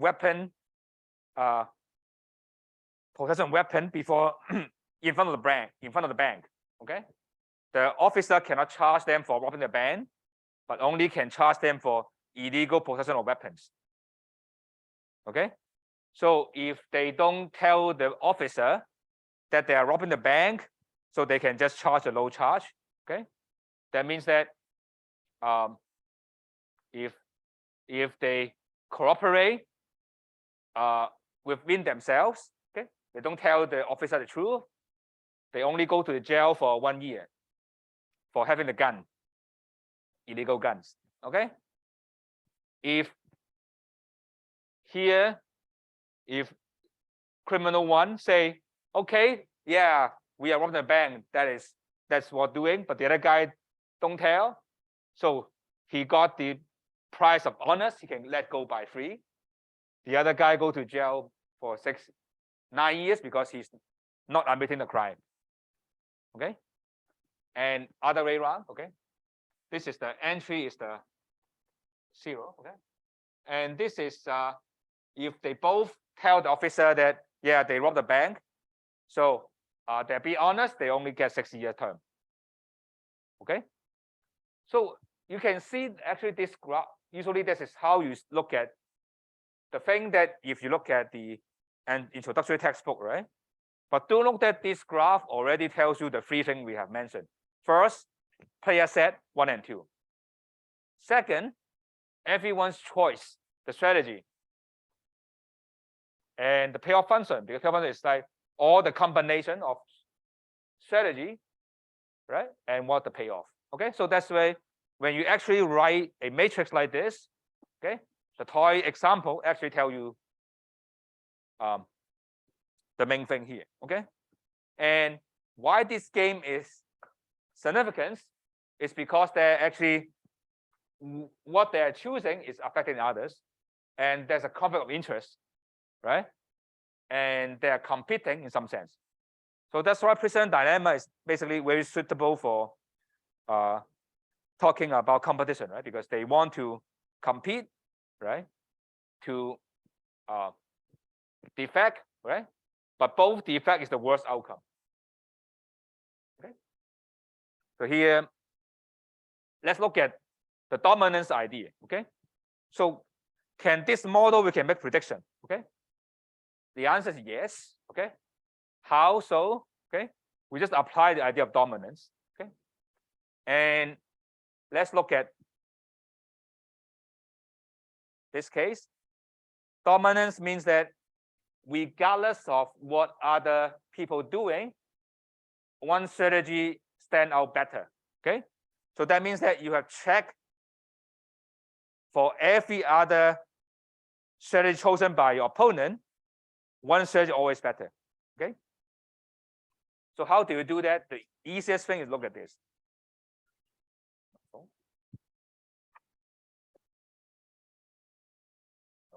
Okay. So look at C. Okay. Look at your player 1. Look at C. If you choose C as well, you're -1. You choose D, it's 0. So which one is smarter? It's D, right? D is smarter for you. Okay. If you do this, C is smarter.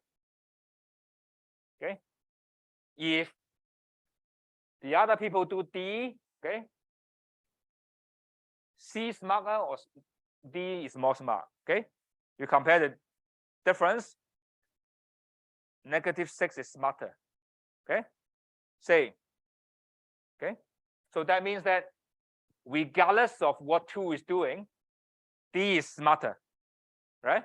So to you, okay, if you're 1, you will never choose C. Okay, because C is always worse off. Okay, C is the dumb thing. Okay, and by symmetry, okay, you can actually see this is sort of dumb thing. Okay, and you assume no one is dumb.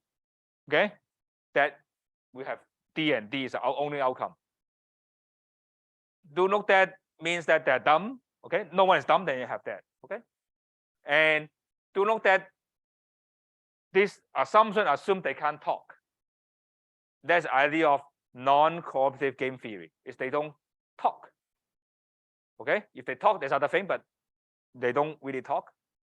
Okay, and that's the outcome. Okay, is it clear? So here, just say dominant solvable. It's saying that if we take out the thing that is dumb, we only have one outcome that is our prediction. Okay, that hints on the idea that no one is dumb, no one is stupid. Okay, but if someone is this, although that is, if someone is have a famous for being a dumb guy or a crazy guy, they can win the game. You can see why. Because suppose I'm guy number 2, okay, and I'm crazy, okay, I would say I always, and I'm number 2, right? So I would always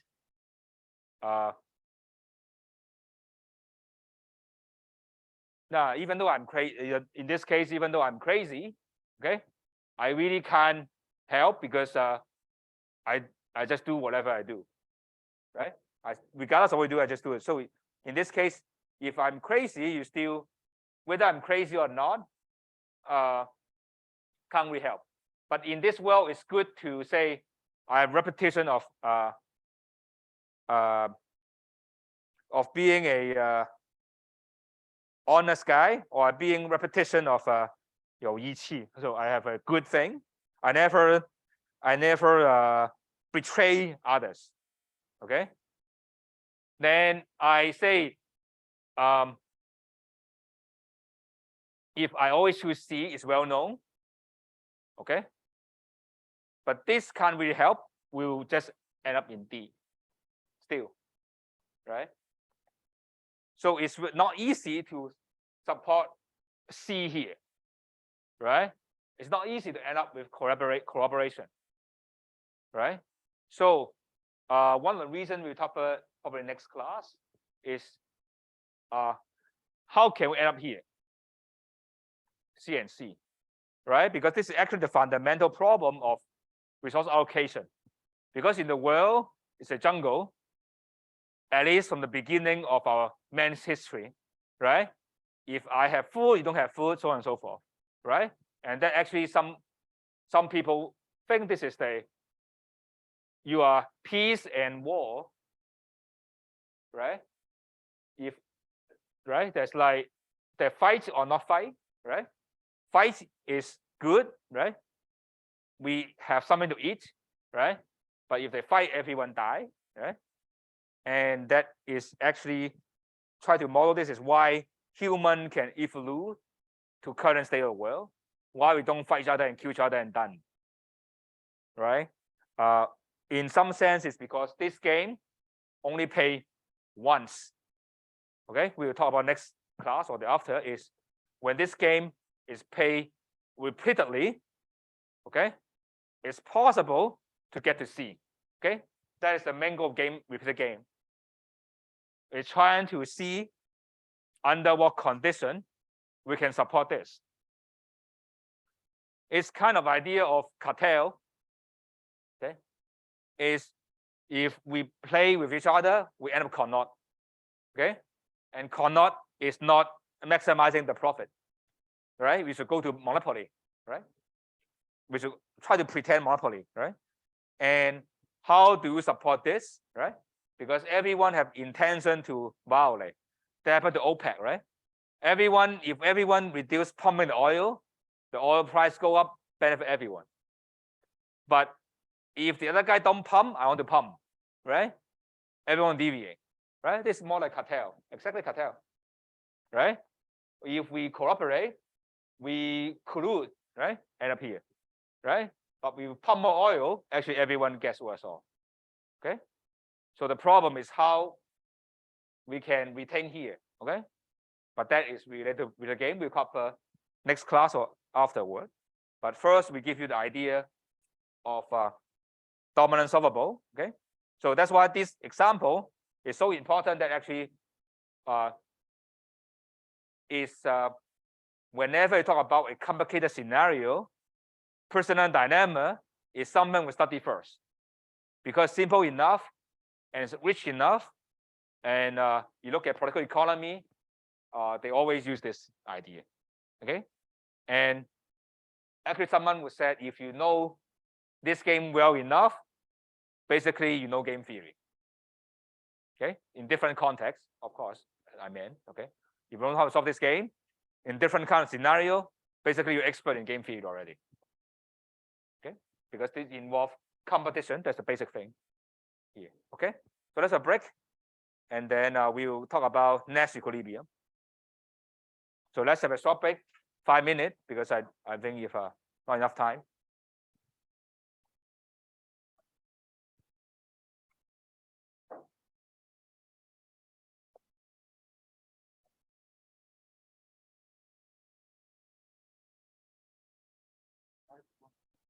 follow 了这个 Kono 那个 Equilibrium，我的话觉得它是跟那个 Perfect Competition 是一样的。为什么不一样？如果 competition 的话，都会你没有这个 term，你不会 define 这个东西就是固定就是个 p。competition 是这样子 ，OK。P times Qi minus CQ。competition 是你 define 水这个没有影响嘛，所以就这个 P 等于这样子了，所以就 P 等于 marginal cost。哦，这个不会跟着。对，就是 perfect 嘛，就是你假定它没有变化。哦，这就是 P 等于 M， 这个吧？哦，就是 MR 就是 P 嘛，对吧？所以就是 P 一样 same。哦，稍等，因为它那个问the number of 问啊，对啊，对啊，就是这个肯定是这样子的嘛。我认为这个是 Q 嘛，这个不是 constant。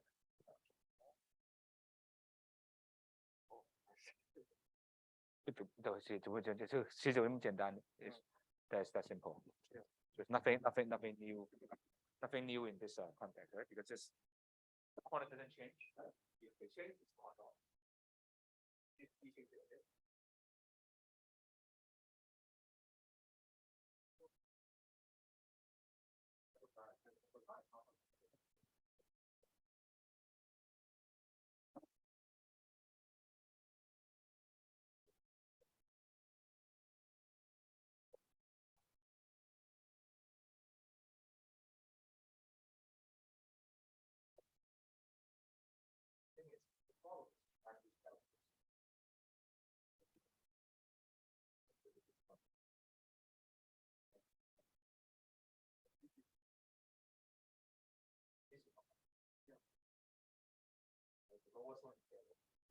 That's why 如果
你没有的话，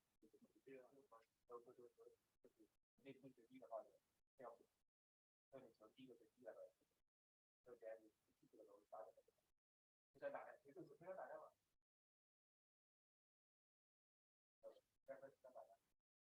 我怕不知道自己的什么。对，我就问这个妈，就是哎，别拿开路，还有后。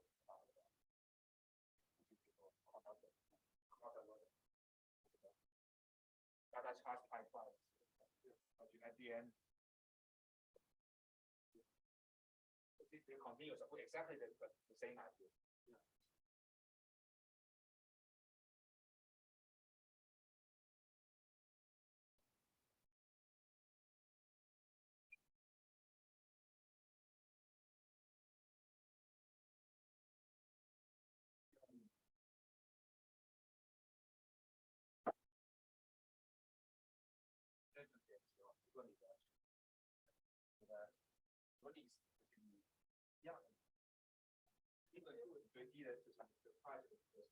minimum 而且 maximum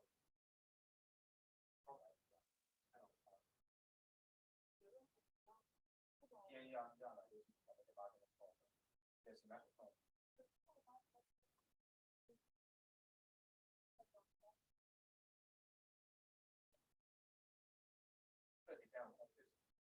depend on the edges or the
So I guess we learn about personal dynamic, okay, and how we solve this model, right? And if the break someone asked the Bertrand, right? And that is kind of Bertrand idea, right? Because you want to C is the price of cartel price, D is the Carnot competition, right? And you always want to keep the Carnot price, the cartel price, but it's very difficult. Everyone wants to deviate, and that's why you end up with the cartel. Sorry, end up with the Carnot competition. That's what happened in the real world. That's why cartel is very difficult to sustain.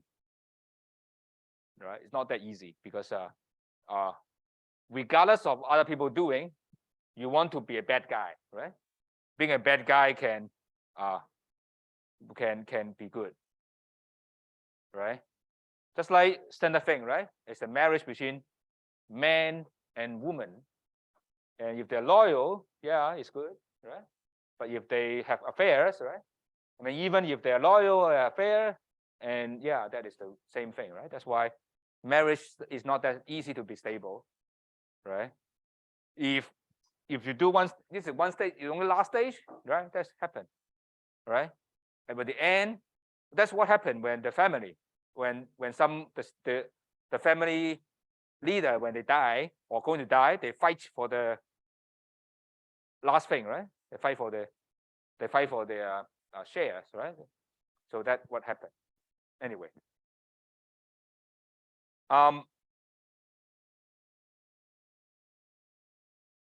so the next thing is what we call the iterated elimination of dominant strategy, or iterated dominance. Is we just repeat applying this concept. Okay, it's just like let's see the example. Maybe easier to see the definition. Let's see the example. Okay, let's see the example. Okay, in this context, okay, look at player 1. Okay, it is saying that look at L. When L is chosen, so when player 2 choose L, okay, player 1 would choose 1. It's better, right? When player 2 choose C, U is better, 1 bigger than 0. When player 2 choose R, 2 is better. Okay, so there it doesn't exist a smart strategy, right? U and D can sometimes is good, sometimes bad. So you can't really do anything, right? But look at player 2. Does she have smart strategy? If player 1 choose U, okay, 2 is better. Okay, 2 is better than 1 or 0, right? And look at D, okay, 1 is it still better than 0, right? So compare these two, okay? That means that R is dumb, right? Regardless of what other people are doing, right? Because 2 is better than 1, 1 is better than 0, right? So that's why 2 will never choose R. Is that okay? Now, the thing is we need more very smart people, okay?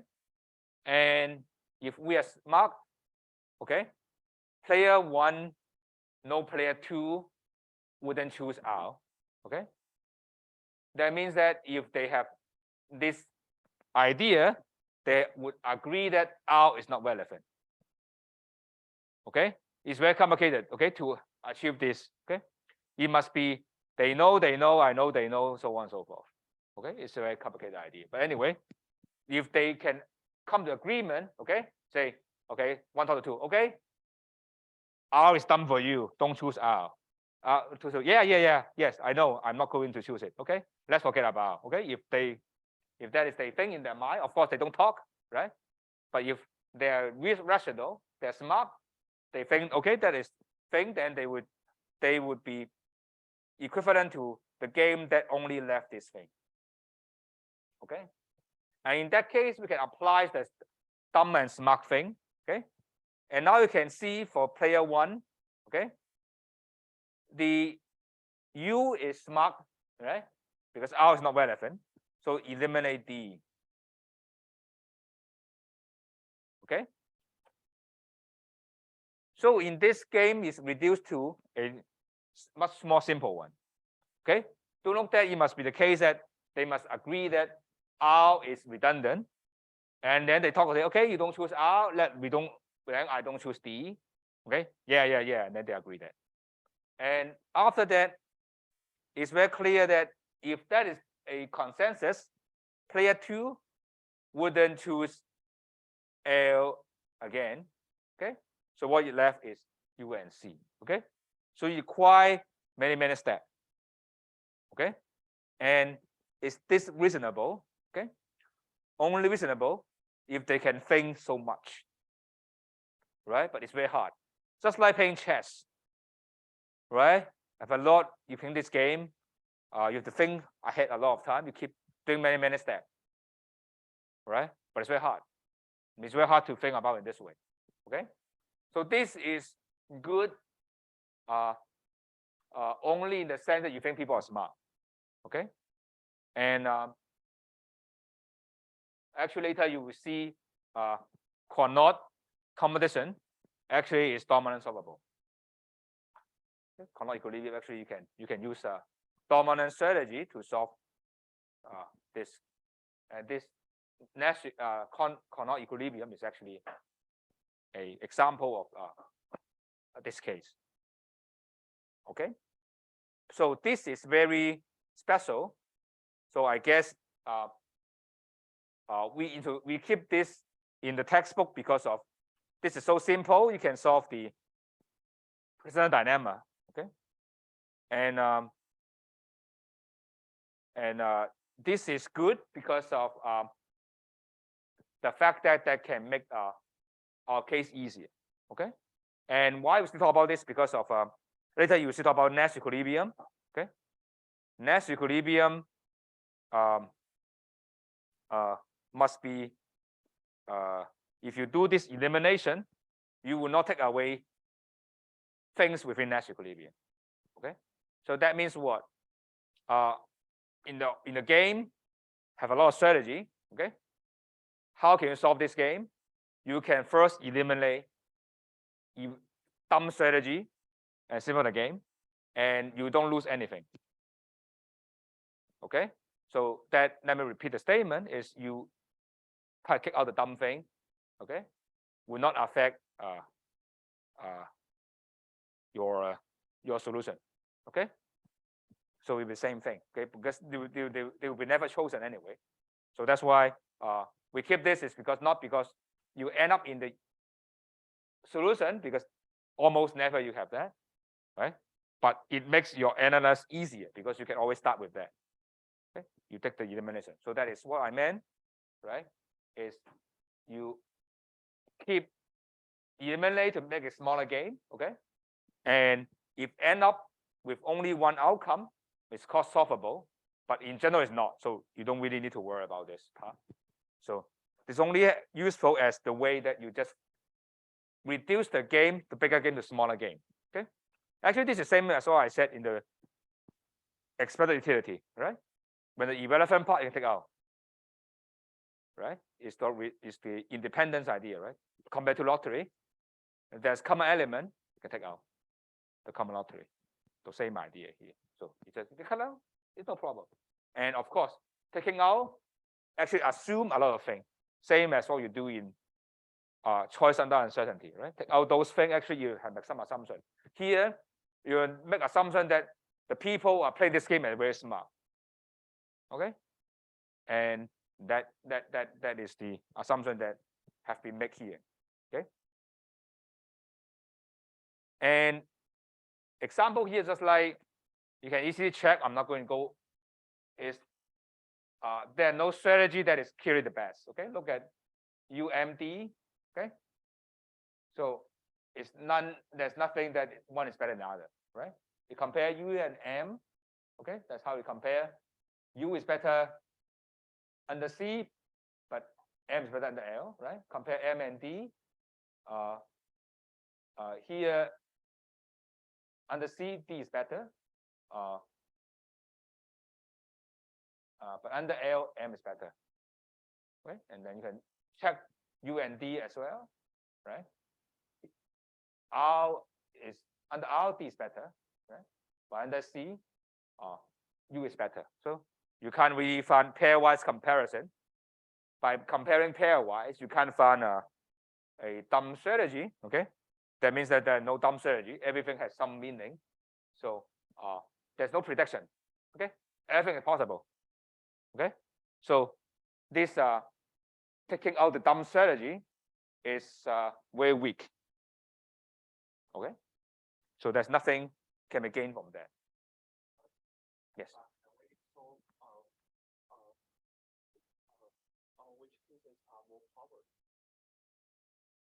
So what is that? I know that this game is not solvable, but can we solve which cases are more likely? So what's the criteria? Yeah. So in general, well, in this game, What do you think which is the most reasonable one in this game? So what's a reasonable one? Any idea what's a reasonable one? Well, obviously there's one reasonable one. Can you see that one? You mean all Among all the 9 outcomes. So which one do you think the most reasonable? Actually, this is a good question. So what's a reasonable one? What do you think? Who do you think this one? Who is this one? This one? This one? Let's vote for it. This one? This one? This one? This one? This one? 没有都没有了啊，这个 Yeah, this one, right? So why this one is good? What? So the very first thing you can see 6 is good because this is Pareto efficient, right? It's the best. Well, first, it's the best outcome, right? And why this is reasonable? Because actually that will hint our Nash equilibrium idea, right? If the other guy choose R, okay, it is the best I choose D, right? D is better than U and M.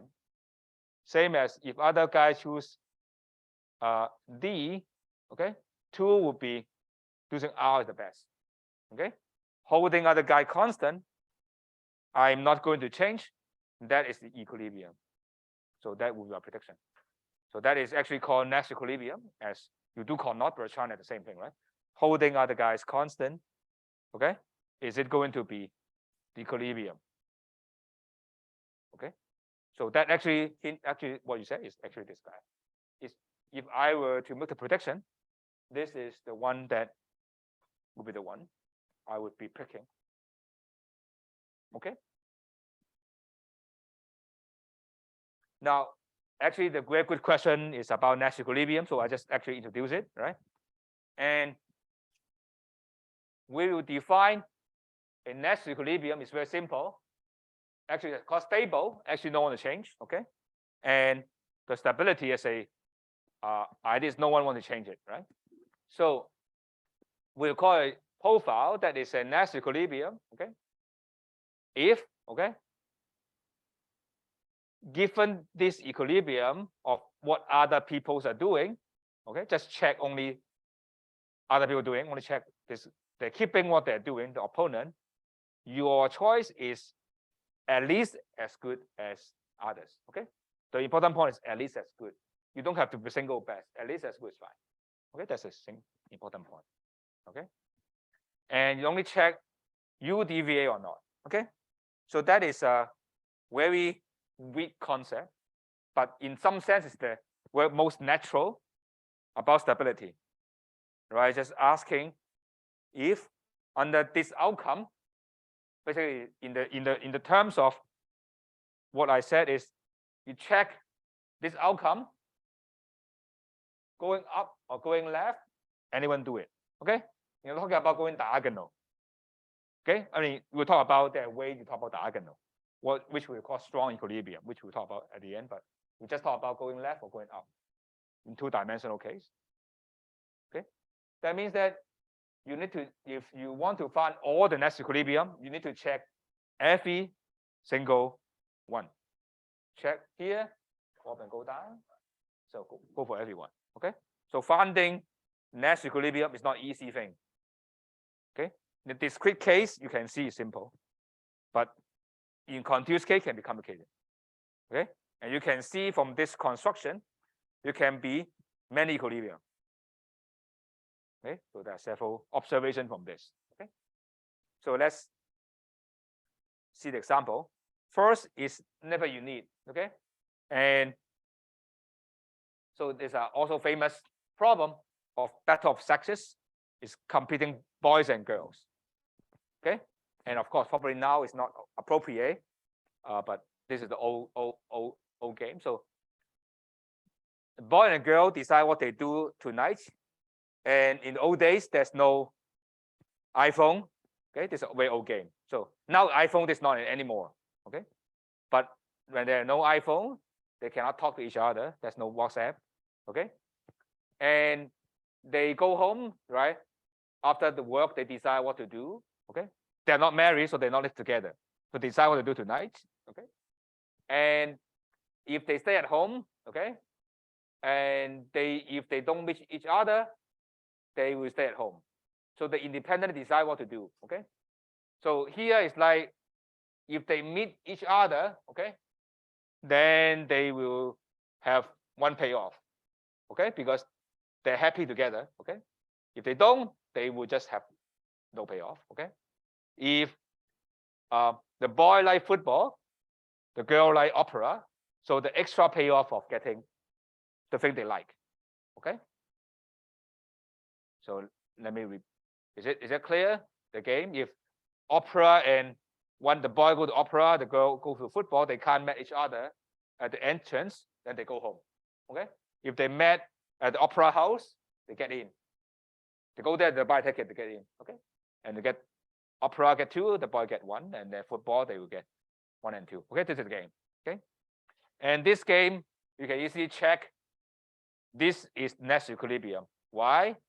This, look at the boy go to opera, so the girl decide opera or football. Opera better.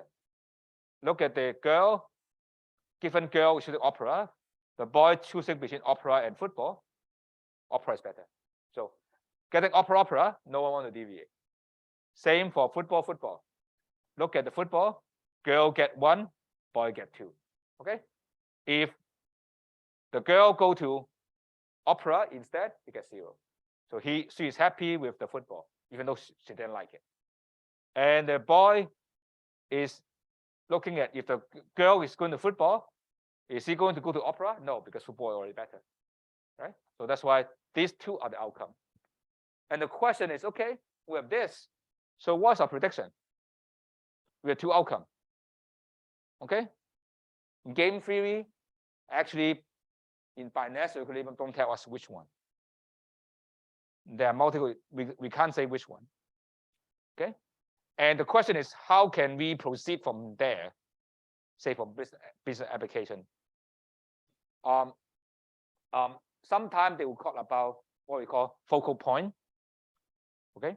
Is something that is by custom or by rule what they should do. Okay? And in the case that the girl is very beautiful, then I'll predict it will be opera. The convention, right? If the guy is very handsome, then I expect football. Okay, that's my prediction. But that is out of the context, require some, right? Okay? That would be, I mean, that was something that of course depend on empirical or depend on other case. Okay, but by this I don't really know. Okay, maybe they are rotating. That's usually what we talk about. With the game is more they just play once, you can't tell. But if you play multiple rounds, they will expect in first week they go to opera.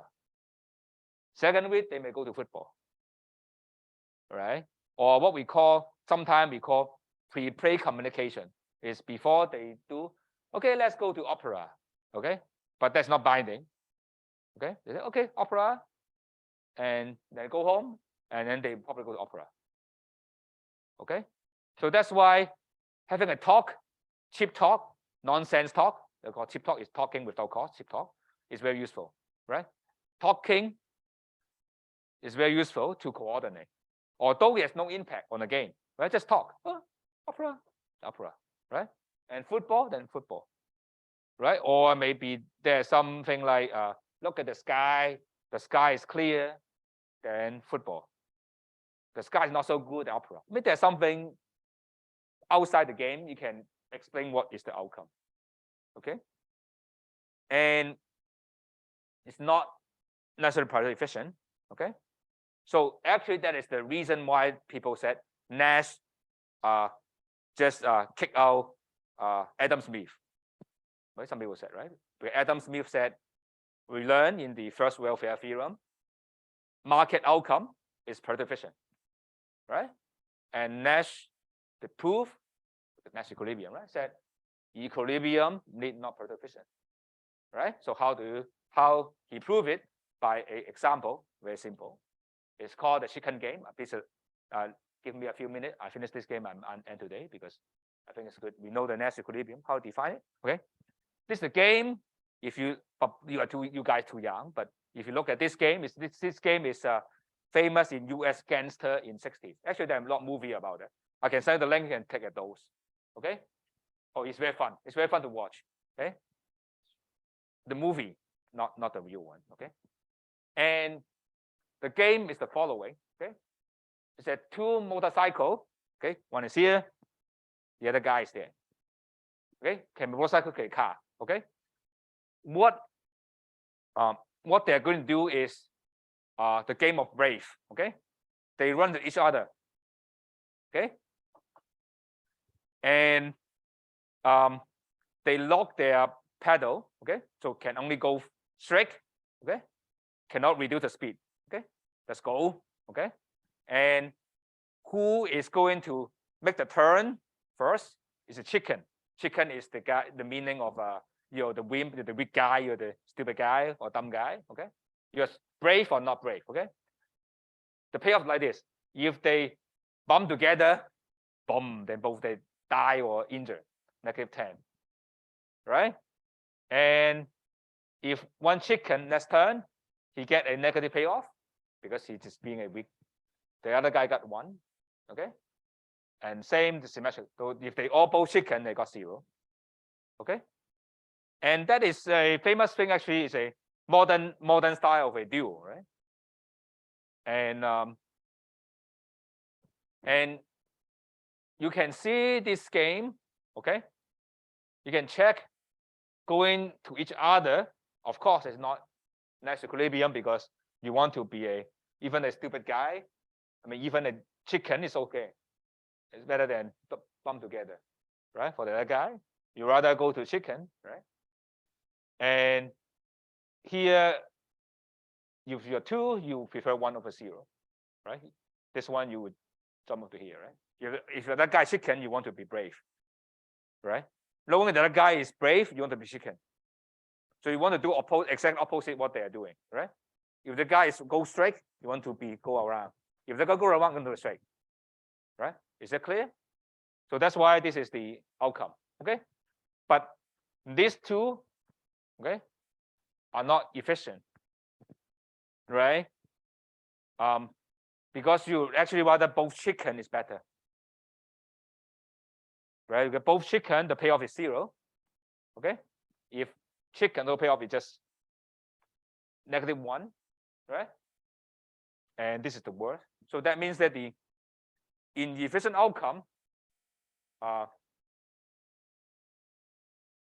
is equilibrium. Okay, actually the precedent dilemma also talk about that, right? Precedent dilemma talk about it, right? But here is a 2 equilibrium and none of them is efficient, right? And it's not there. Okay, so that means that kind of like that's what happened, right? So I guess I should stop because I think I can talk more, but I guess we don't have time. After that, we talk about more formal definition, but you already know all the Nash equilibrium already. Okay, so I guess I should end here.